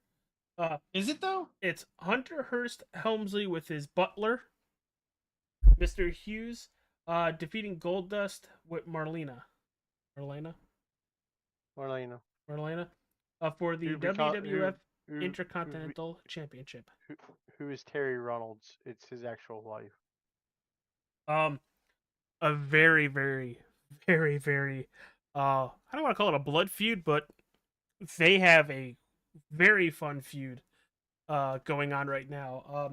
Triple H does win in about 1650, but the match I was looking forward to the most outside of the Royal Rumble and the main event, Ahmed Johnson defeating Farouk in a singles match via disqualification. I want Ahmed Johnson to kill them all. Literally, I don't care how many 2x4s he has to go through. Um, but he's gonna win by disqualification, and that leads another thing into the Royal Rumble tonight. The next match goes about 13 and a half minutes. It's Vader with Paul Bearer defeating The Undertaker. And Vader had, for the most part, The Undertaker completely scouted out. Undertaker sits up, Vader's right on top of him again, wailing on him. I forgot how good Vader moved back in the day. Very, even The Undertaker moved very, very good. But with that match, the seventh match, Ryan, I had to go with you on a lot of this because I had no clue what Lucha Libre AAA Worldwide was at all. Skip the midgets. Or, Do you still know? well, now I do because we talked about it. They were in Texas at the Did San Antonio Alamo Dome. did he just say they had midgets? No, Yeah, didn't we skip? Didn't my show? Didn't they? One of them did. Something I watched did. Yes, your show did have mini wrestlers. Not what they called them. Yes. But basically, what you would think of Lucha Libre wrestling, it's exactly what this whole match was. Oh, this is an organization that's still around today. It's AAA. The guys from AEW go there now. Dolph Ziggler is down there. He's their mega. They Wasn't call their world champion. Ricochet? No, that's Lucha Underground. Okay, sorry. AAA. They call their champion the Mega Champion. Mm-hmm. Right now it's Dolph Ziggler. Um, this was just kind of they were coming to the states to do shows in like L.A., San Diego, the bottom side of Texas. They're Mm-hmm. in San Antonio. It was a promoted way to promote them. It was a nice match. Um, some guys in this match you're gonna well somebody two I think two of these guys in this match TJ's eventually gonna be introduced to, and that's Hector Garza, and I believe Heavy Metal makes a show in WCW at some point. Um, the 6-man team that Hector Garza's on with Tank. Connect, Connect. Kank or whatever you pronounce, and then Piro Aguara. That is the same Piro Aguara that was killed in the ring with Ray back in 2019. Oh wow. Do you remember? Do you remember Yeah. that's the whole thing? It's the same kid. He was, of course, he's older than. But in this match, he was 19 or 17. I think he was 17. Yeah, something like that. But I mean, it's just a way to introduce them. A very high flying and fast paced match. Ryan, you did mention how one of them is Mr. No Pin, or no He's in the lose? Royal Rumble. Mil Mascaras. Oh, Mil Mascaras is the most famous masked wrestler of all time, even bigger than Rey Mysterio. He's actually in Mexico. He's a comic book star. He's a superhero. He's a television star. I believe when he died, he never took his mask off. Even when he died, he was buried with his mask on. But Bill Mascaras is the greatest of all time, so he can't lose. So the running joke always was when he worked for the WWE, he would tell them no job, which means I'm not doing the job. It still And if says you he's watch, alive. is he still alive? I believe. He's Okay. 81. And But apparently Alberto Del Rio is his nephew. his grandson.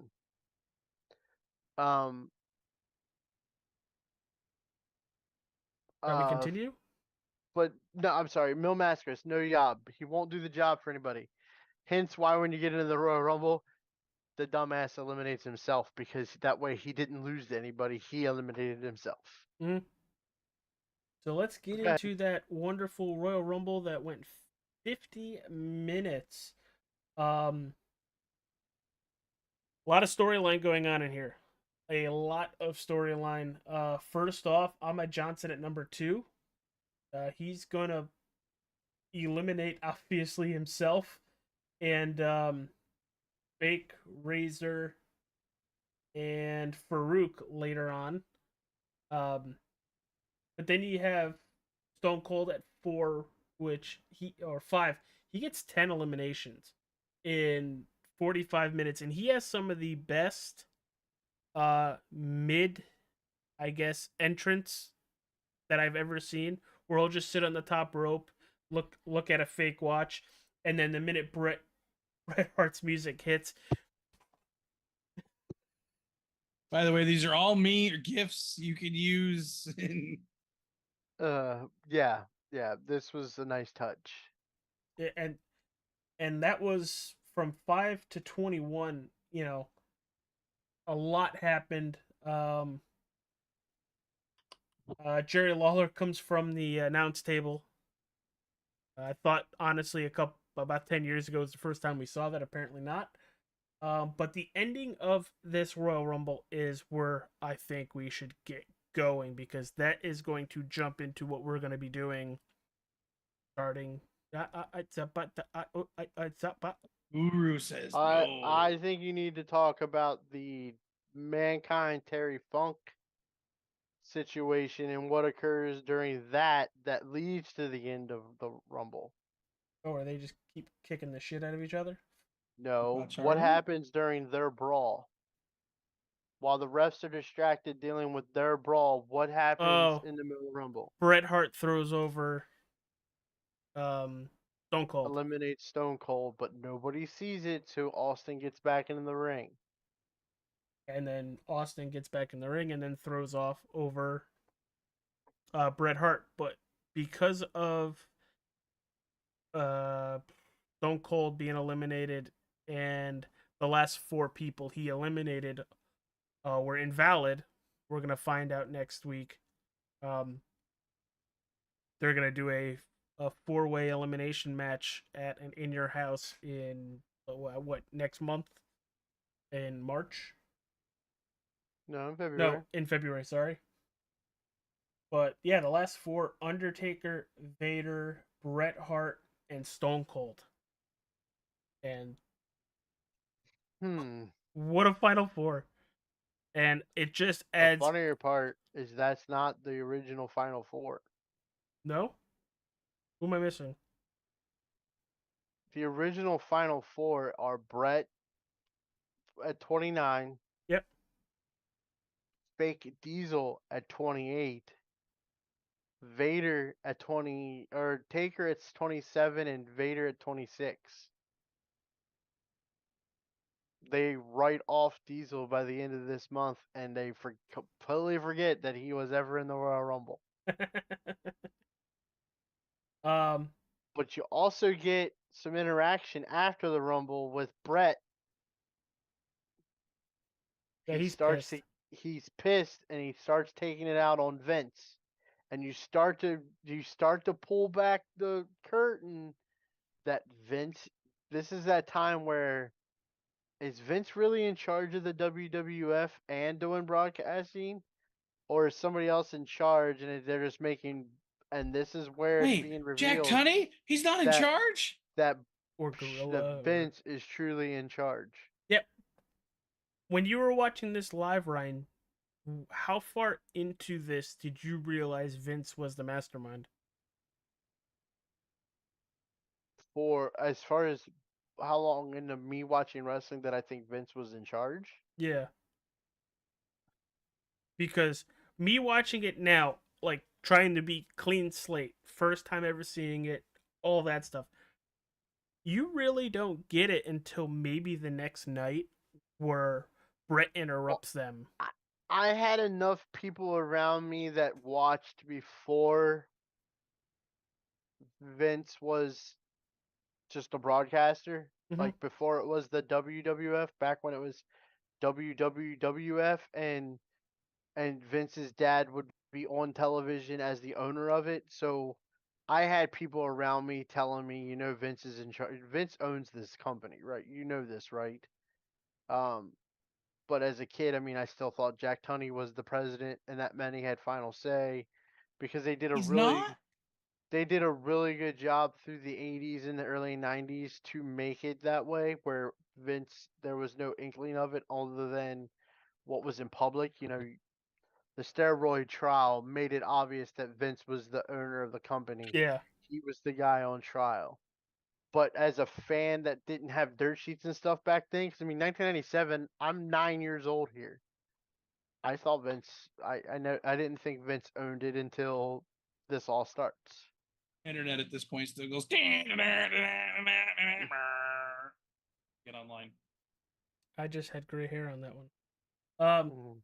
But that leads into our last match with Shawn Michaels and Jose Lothario defeating Psycho Sid for the WWF Championship. Uh, Basically, Shawn Michaels' full redemption arc and not a revenge arc for the Lothario family over to Psycho Sid and concussing Psycho Sid in the process. Well, yeah. I mean, to play it back for you, Sid wins the WWF title from Shawn at Survivor Series in 1996. He does so by hitting Jose Lothario in the chest with a camera, like a TV camera. Mhm. And that's what distracts Shawn for Sid to get the win.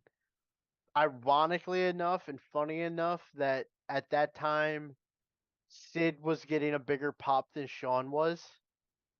Like Sid was white hot going into Survivor Series. He had the backing of everybody because everybody was already tired of Shawn as the WWE champion Mhm. or WWF champion. That when he hit Jose Lothario in the chest with a TV camera, they all cheered. The sick fucks of Madison Square Garden cheered that a man got hit in the chest with a TV camera.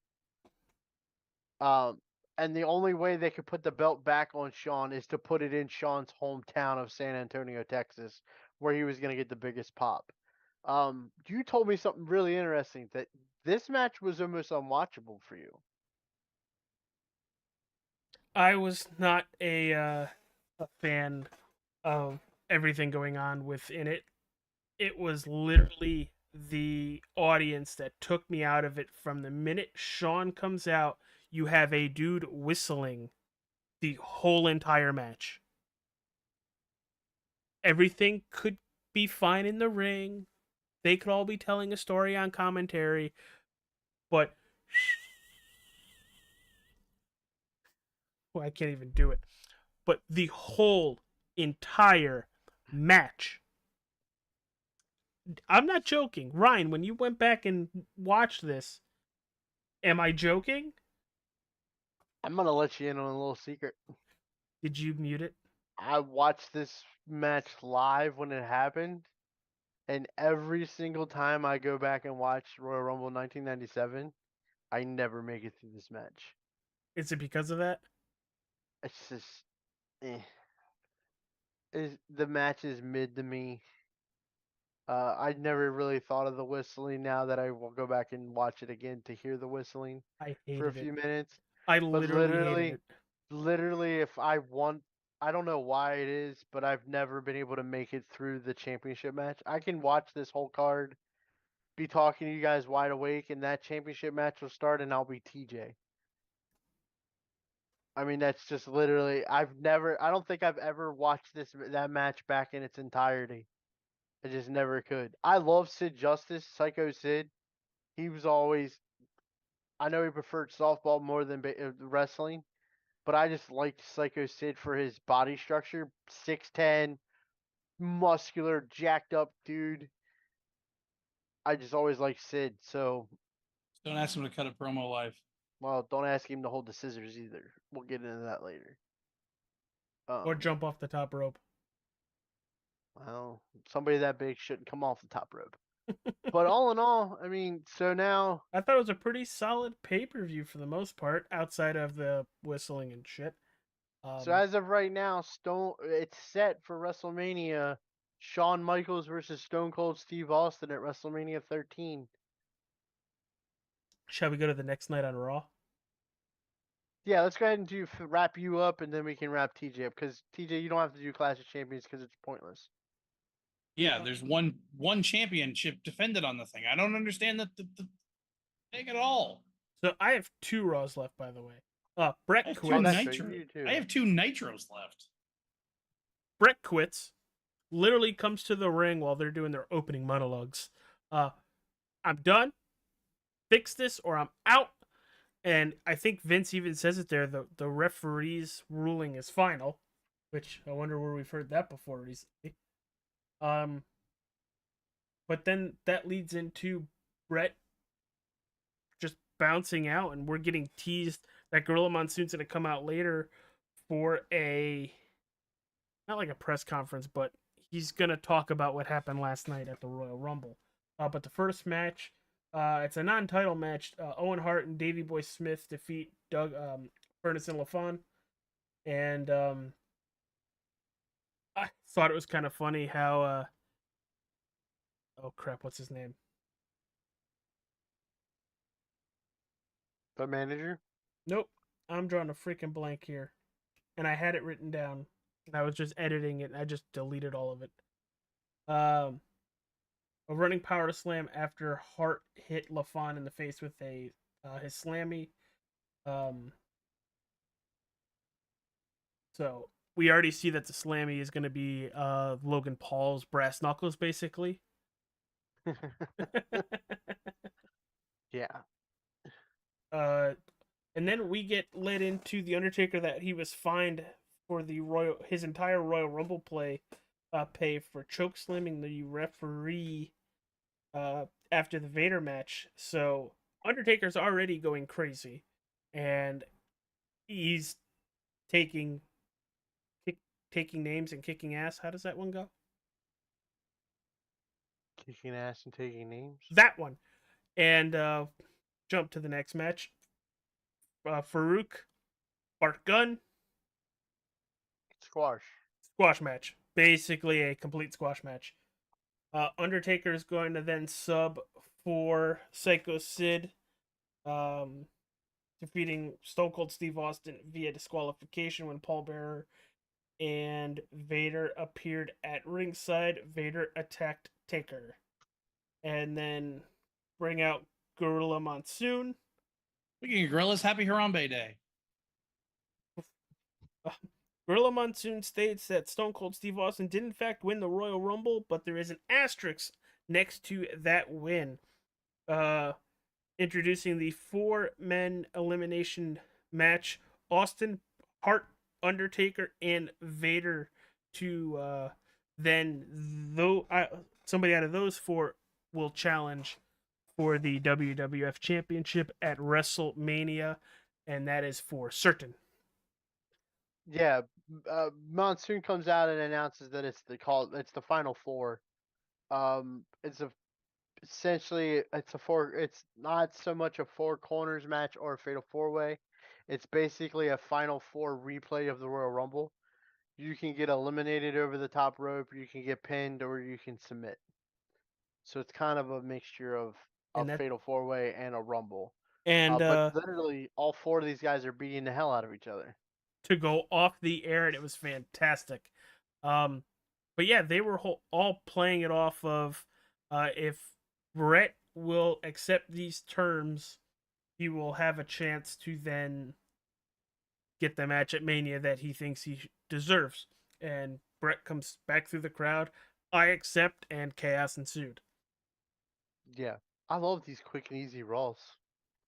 Well, I also make it quick and easy. Somebody can learn it. No, I'm just kidding. Touching that. Does your pay-per-view come first? I think your Raw Nitro comes first. I get a Nitro, then I get double special events in the week, and then another Nitro. Let's go with your January 20th, 1997 Nitro. Well, the idea for Daniel Bryan to take over a show starts here is out to start the show comes Randy Savage because we find out on Saturday. This is the thing. So you remember you said you don't need to watch the Saturday night thing, and you don't. But like there's little tidbits of very important information that happen on this Saturday night show that bleed into Nitro. I mean, a little part of me wants to go back and watch Shotgun Saturday Night just so I could see Terry Reynolds do the dress thingy. Apparently, on the previous Saturday, you find out Bischoff's been blackballing Savage. It's been going on longer than just last Saturday. But no, he admitted to it or something, I guess. He's been blackballing Savage since Halloween Havoc in '96. Apparently, he admits to it or something. So out comes Savage to start the show. He says, I'm not leaving the ring until I talk to somebody with some stroke. And they send out some people to try to like, hey, we got a match to happen here. And he's like, no, get out. Until finally he destroys Chavo, the referee. Poor Chavo. Until somebody shows up. Till some guy comes down from the rafters. Comes in the ring and, wields a bat. Sting, hi, how you doing? And they like have a weird interaction where Sting hands him the bat to like, hey, you can hit me in the back with the bat if you'd like. And Savage hands him the bat back and they leave. Apparently that was enough stroke talking. Now back to your regularly scheduled Nitro, except the guy that was supposed to start the show is now dead. And we've got to sub some matches around. Yeah. Again, this one, I will give this Nitro a little bit more credit. This one sets up some of the stuff of what we see at Clash of Champions, even though there's only one championship defended at the pay-per-view called Clash of Champions. I still don't understand it. And for the matches we have happening at Sold Out, Buff Bagwell is going to fight his former partner who didn't join NWO. Jericho defeats Enhancement Talent. The Scotty Riggs guy is the guy that didn't join with Buff Bagwell. Mongo and Arn fought Eddie and Jarrett. If I remember right, Eddie, they don't do a great job of they explain it after. They don't do a good job in the moment. Eddie leaves the ring randomly. Apparently, Six was somewhere. Six shows up at the entrance ramp with the U.S. title. And Eddie goes chasing. Well, you got my property, dog. Right. I mean, leaving Jarrett in the ring, and then Deborah throws her like sash in as like a we quit, surrender, like throwing the towel thing. So they technically, it says Arn and McMichael win. I don't really see how if she quit on their behalf. It's confusing. Either way, more Miss Mongo drama. Jarrett. Ultimo Dragon and Malenko fight for like what feels like every week so far. Regal defeats the Jacques Rougeau. He retains of the Amazing French Canadians. Yeah. Kevin Sullivan defeats Benoit, which they're gonna battle. I don't know. This guy. I meant to mention him because they like bring him out, I'm pretty sure, on the Nitro before. Masahiro Chono. I hit it right? I was waiting for you to butcher the fuck out of that guy's name. I got it? It's Masahiro Chono. They debuted him. He was with Sonny Ono, who, whatever happened to that dude? Because I like him as a manager. He's funny. He was best friends with Eric Bischoff, and he was on. Is that Bischoff's connection to Hidden Treasure show? Yeah, and what they're doing is they're introducing some New Japan guys, and it's funny when you listen to the broadcast because the NWO's on the broadcast when it's revealed that Chono has joined the NWO. Yeah, because Sonny Ono's got the New Japan shirt, and Chono's like, nah, bruh. Chono takes. It's kind of funny because there's no dialogue between the two of them. He's just talking to Mean Gene, and he shows his New Japan shirt. And Chono goes to unzip his jacket, and you think he's got one on too, but no, he's got an NWO shirt NWO. on, and it's a shock to Ono. And then they have dialect in Japanese that you can't understand, and we're off to the races with NWO Japan, which you find out later on. NWO Japan was almost bigger than NWO in the States, Really? Bullet Club. bigger than the Bullet Club. Well, the Um, Chono is a member. The NWO Sting ends up going to Japan, and he's part of NWO Japan. Scott Norton is a part of NWO Japan. Buff Bagwell is a part of NWO Japan. You're gonna find out later in the next couple of weeks that another Japanese legend becomes a member of the NWO, and then another legend becomes a part of the NWO, which is funny because the grounds of the creation of the NWO is supposed to be a Japanese storyline that Bischoff saw, but then he goes and gets Japanese wrestlers to join his NWO. So it's kind of funny. then there's like a weird, like after that match, he defeats Dave Taylor, who I don't know him. Okay. Hall defeats Booker T. Luger defeats Stevie Ray, which I'm like, why? I don't know. That one confused me. I wasn't quite sure why the Harlem Heat got fed to bigger people. I understand the Scott Hall one because obviously at some point you would think Harlem Heat and the Outsiders would fight for the tag titles, but why Luger? That one didn't. I didn't make the connection. Apparently, too, there's a dark match. I wouldn't have seen it if it's a dark match. So yeah, we didn't even need to talk I about would it. skip over that.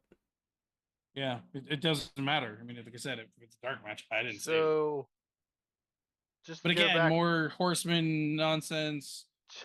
Just to go back to what we were referring to earlier when we were talking about arenas, WWF is in Belmont, Texas, after being in Sacramento or San Antonio for Rumble. WCW Monday Nitro of this event is held in the United Center in Chicago, Illinois. Oh, they are sparing no expense whatsoever on what arenas they take this show to. And this is a big one for Mongo, obviously being from Chicago. But this is what's funny. This is somebody on commentary is wearing a Blackhawks jersey. Probably. I think Heenan is. But it's funny because you go from Nitro. This is the emphasis on why WCW paid so much attention to television and not pay-per-view.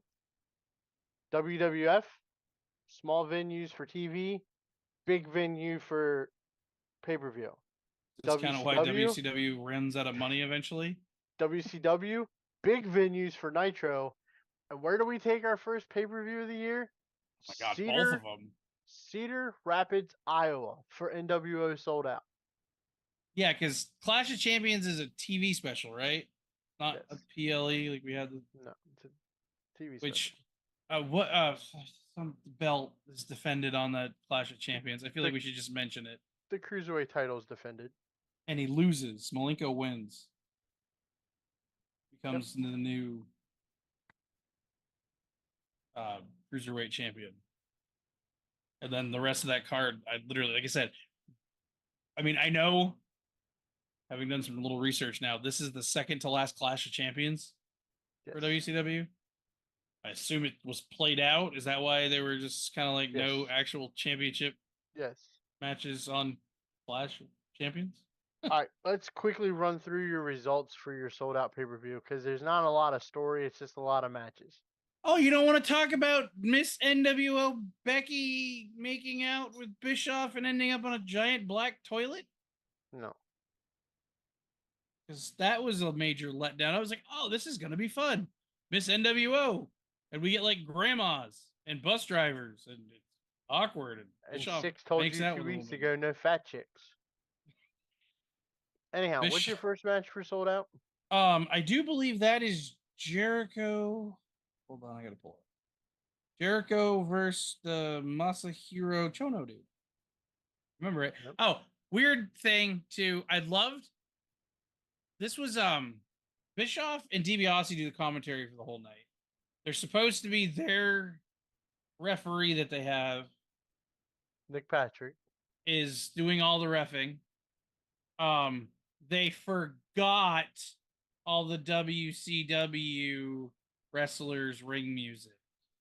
So when they come out, they get like loser.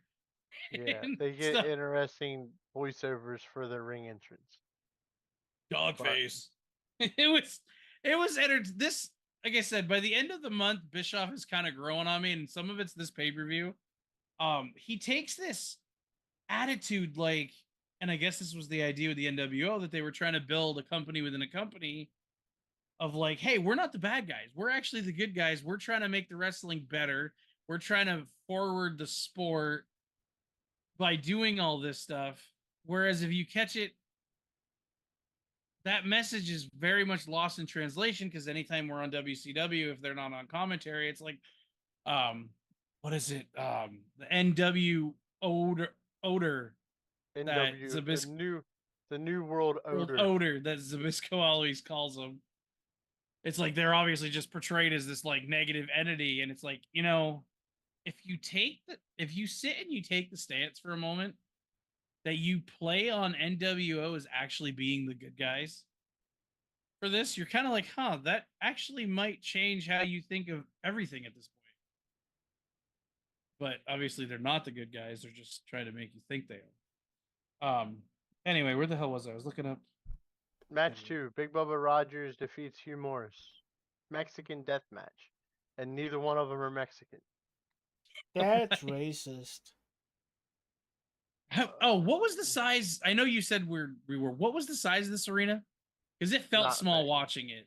Not big. They had like bikes lining it too. Some of them were the attendance. NWOs. The attendance for this pay-per-view is 5,120.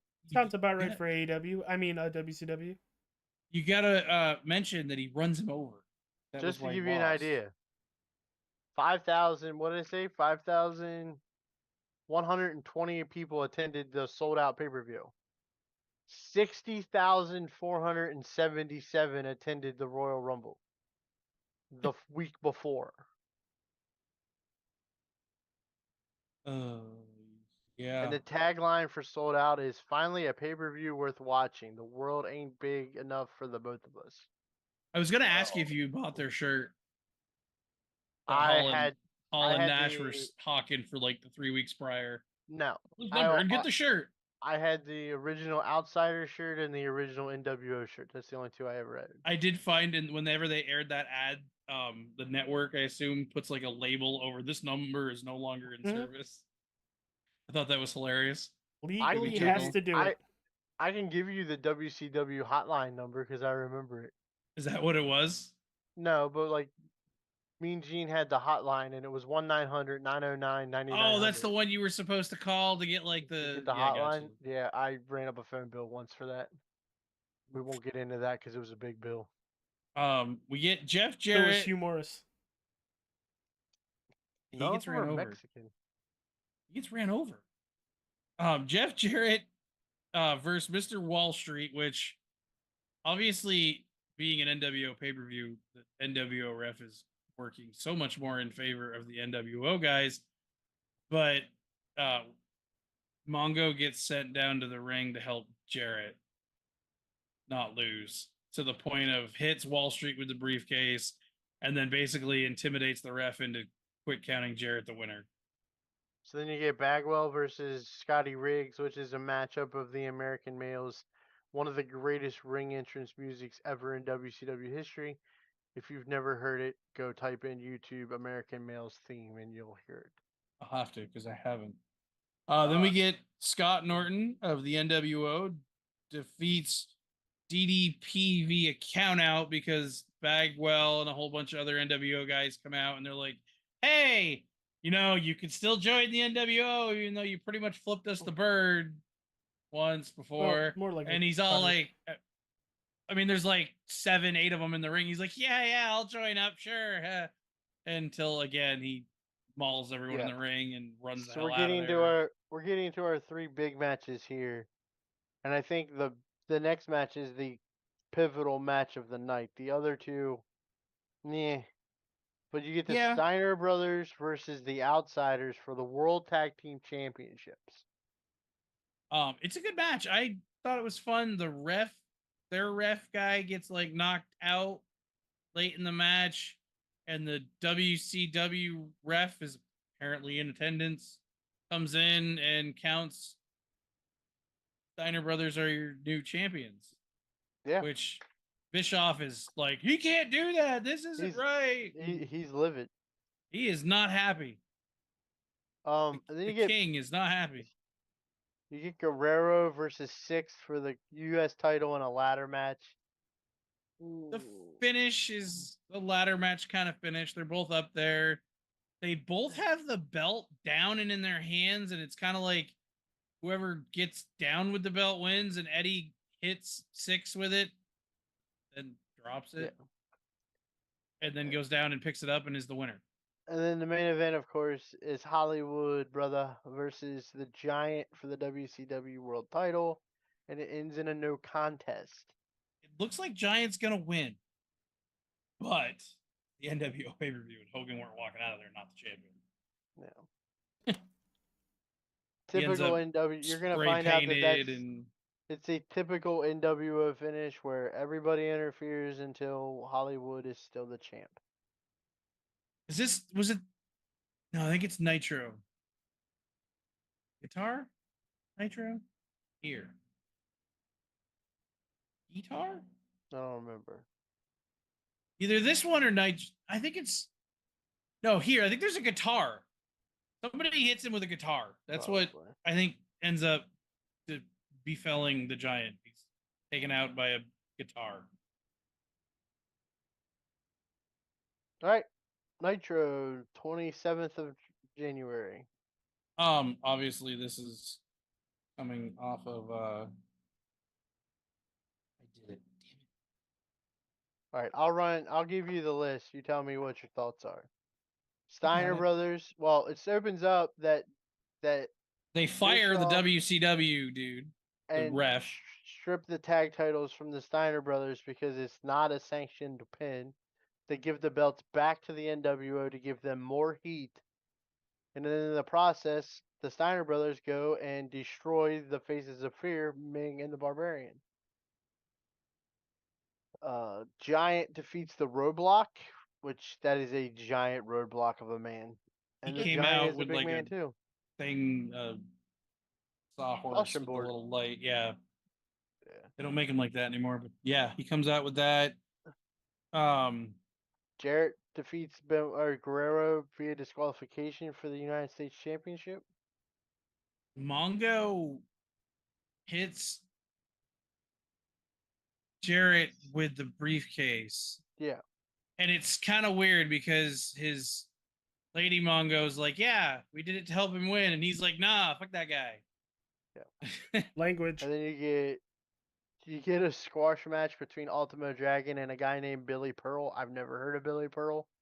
Never will again.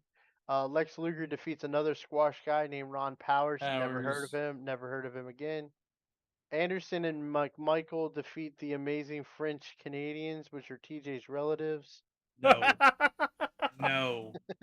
Don't put that on me. Don't put that hex on me, Ricky Bobby. A rare appearance, but the Outsiders defend the WCW tag titles against the Extreme. They were Devin Storm. They were an interesting duo. They were like a Rockers knockoff. They destroyed them. Sullivan murdered a man. Joe Gomez, who is another prime candidate for a jobber. Malenko beats Jerry Flynn to retain the Cruiserweight title. I don't even know how this is possible because I think Jerry Flynn weighs like 230 pounds. So how is he a Cruiserweight? Hugh Morris defeats Benoit because Sullivan takes one of those wooden chairs while the ref's distracted and mauls Benoit with the damn thing. I mean, it shattered. It went. And then you get Giant defeats Hogan because of via disqualification. I'm guessing there's another run-in. This match quite literally started with like 3 minutes left. Yeah. I mean, you guys heard me. It was like, how is this even going to be a match? And then, yes, everybody go figure. But then Luger saves him. Yeah. Luger gets to the ring to save him, and the Giant's standing with everybody around him, kind of like, oh. All right. Well, that wraps up WCW for January. Let's go to the last Monday Night Raw. More Nation of Domination. We get Crush and Ahmed Johnson with Farouk interfering, causing Crush to win. And is there not a flashback? This is where the flashback is to the weekend between we find out that Savio Vega has joined the Nation of Domination. Yes, because he was tagging with Ahmed and then turns on him, drops his head, does like a stun gun thing. Yeah. From the outside. Second match, Owen hits Bulldog accidentally with the Slammy Award, pissing him off, and then still ends up beating Doug Furnace via kind of like a sit down roll up kind of. I don't know actually what that's called. Like a small cradle. Yeah. Okay. But there's a slight divide between Owen and Davey brewing, and McMahon did point it out where the Slammy Award just falls over. That's a bad omen. That's a really bad omen. And then to finish the night, the Godwins, Henry and Phineas defeat Vader and Mankind with Paul Bearer by count up because they just want to get fighting. There's not a lot of action in this Raw, is there? No. When do you need to go to 2 hours? There's a promo Next in month. this one though. Sean cuts a promo for this card, correct? Is this where Sean comes out and baby faces it with the WWF title? Yeah, we were talking about it with him and Vince. And you can start to see, you can see the disdain for both Brett and Sean. That I think Sean offers his hand to shake it, and Brett just smirks and walks away from it. Yeah, and everybody comes out. Mm-hmm. And for the longest time, Steve's doing his whatever you want to call it in the ramp, saying, "Oh, I'm not coming in there. I know a trap when I see one." And then, as the camera is looking at him, you can see Vader with Paul Bearer behind him. All right. Well, I'm going to ask you both a few questions before we get out of here. I promise you guys we will shorten this up for the next episode. Please, because we're already at 2 hours. We should probably not start with the Raw review. This is true. What, between the two of you, what is your thought on the production for both of your shows? Who's going first here? AJ. I think for Monday Night Raw, it's very well put together. There's never any nonsense in a way, production-wise. It's here's what's going on, here's what's going on, here's what's going on. There's no dead air, per se. I like how they are... It's basically how Raw is produced now, where you're just getting story and action put together inside a very packed arena, or at least it looks like packed arena, but they're also using smaller venues. So they're taking what they have and using it to its full potential, it looks like.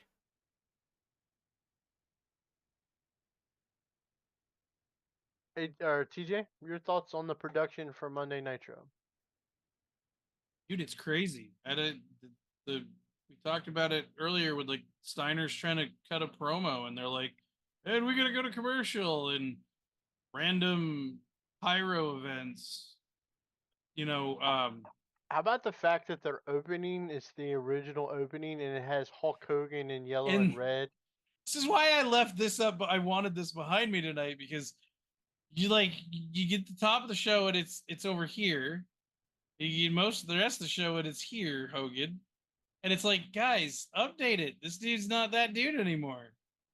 I mean, granted, luckily I have a skip button, but I did watch the first one just so I knew what I was getting into. Did they ever update it? Not No. until they did a whole revamp. Okay. Why?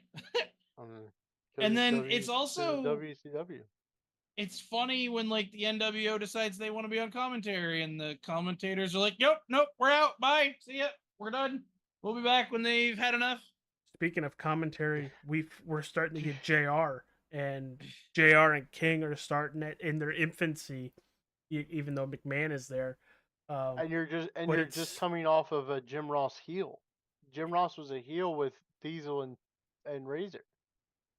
it's just speaking of comment, it's just so smooth. No matter who's on commentary, as much as I don't like Vince, it's smooth. That's best I can. I'll give the nod for production wise. You have to give the nod to WCW because of their higher budget that they were using. Granted, they're Yeah, but borrowing the hell out of everything. But the Granted, higher budget doesn't produce always. You could just be Exactly. throwing money for money's sake. exactly. Makes you realize why they ran out of money. I think it had to do with the contracts. You can also, it's also a lot different when you're in a giant arena compared to a gymnasium, and you can see that on the television when you watch both shows. You can see WCW is trying to act like they're the big league, and WWF is the ones that are in the gymnasiums. Yeah, but WWF doesn't have to act like they're in the big league. They are the big league. Not at this point. Not according to ratings. At this point, they're neck and neck. It's just the youth generation of WWF versus the elder statesmen of WCW. I would give the nod to WWF for production because, like you said, they don't screw up, but they also have the ability to edit. When do they go live? Half the month is taped.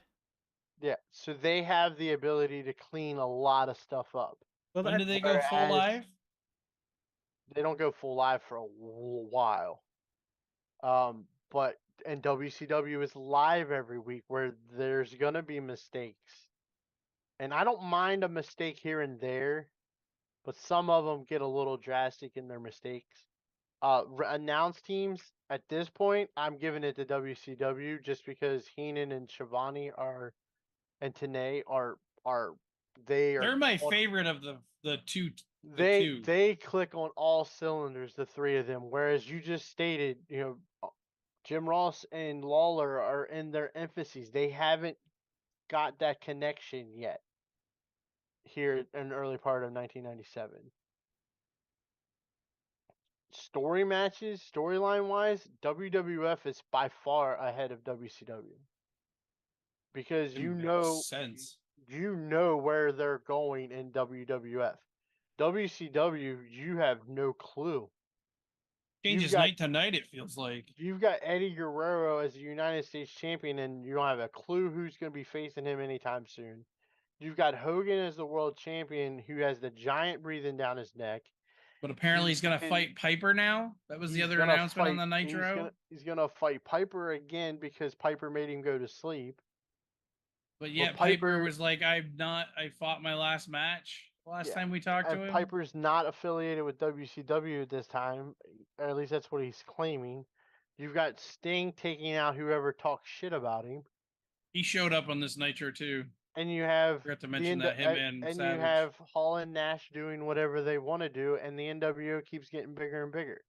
So as far as story and organization wise, WWF is by far ahead of WCW in that standpoint, and I don't think they ever lose that battle of being organized, and it shows. But I think what makes WCW win every week is because they have the big names. And it feels like a party. Watching. It feels like they were trying to just like party their way through professional wrestling. Yeah, at least that's my feel on it through the first month. Before we get out of here, AJ, you have something interesting coming up in February. You talking about In Your House? No, you have a Raw that's not a Monday night. It was announced during the Sean's interview there at on the last Raw that we're gonna get a Thursday Raw Thursday. And this was a normal thing for WWF to have at least twice a year, I think it was. It sucked for fans because we absolutely hated it. But this would have been February, so this would have been Raw Thursday. Thursday Raw Thursday would have been because Don't say the dog the show.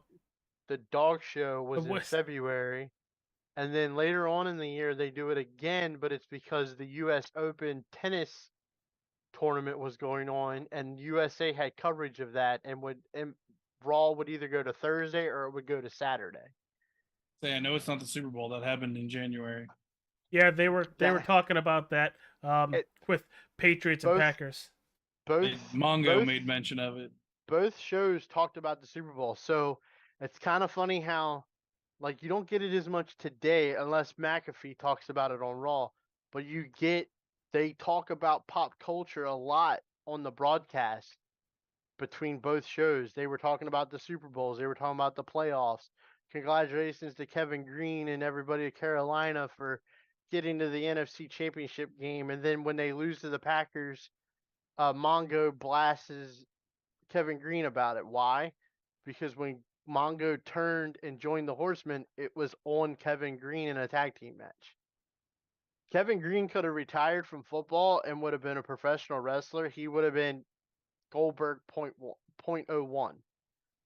Like he could have been a pro wrestler that won a world championship in both football and wrestling. He was that good of a wrestler. And you'll see that later on this year because he comes back in the summertime and wrestles and is very, very good as a wrestler. So I think they even had some Cowboys on one of this last Nitro. So, Ryan, since you're playing the judge here, January 1997, who do you give it to? WWF. What's the margin of victory? I mean, I would say it's not as far apart as you think it would be. I don't mind asking because I don't know. I'm gonna rate this on how they're using like their championships and all that kind of stuff.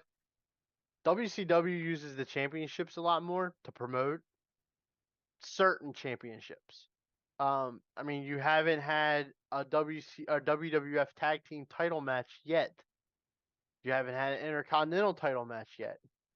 You ain't got many belts. Your Intercontinental Championship has only been on television once, besides the Royal Rumble with Hunter. Yes, twice. No, once. You do get a secondary title coming up later on in this year. The European title gets introduced here within the next month or two, I believe. I liked how WWF is building they have a story for every segment. There's separate stories. It's not blurred into one. You have the WWF title. That build of who's going to face Shawn at WrestleMania is what they're building on. WCW, it doesn't really matter what they're building because all they're talking about is the NWO.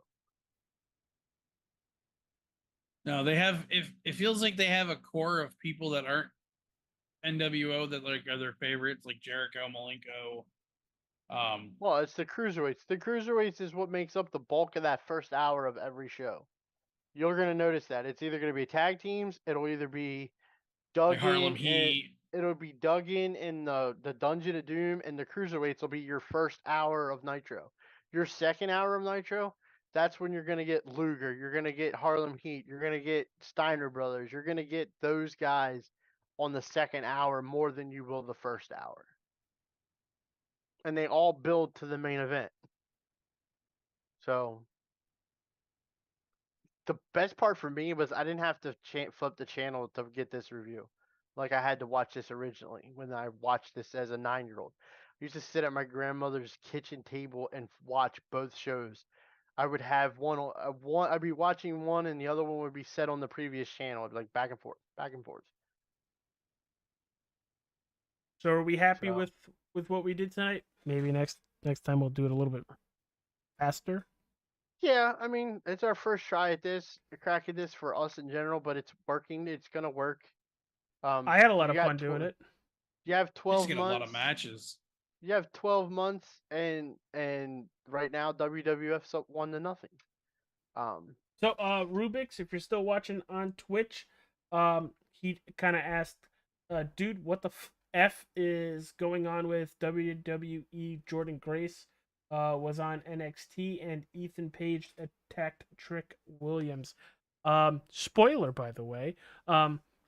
We'll talk about NXT when we watch it, but that most likely will be via post on our Facebook page and then our Twitter as well.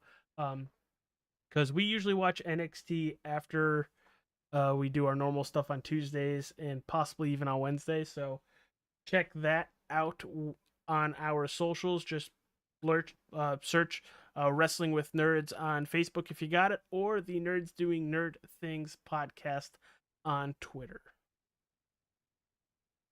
Yeah, check us out.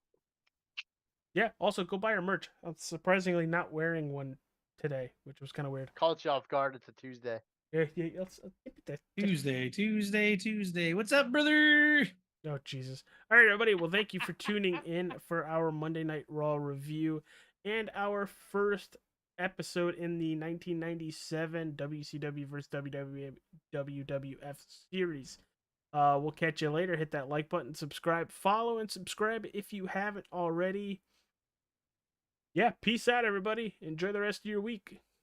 New world order.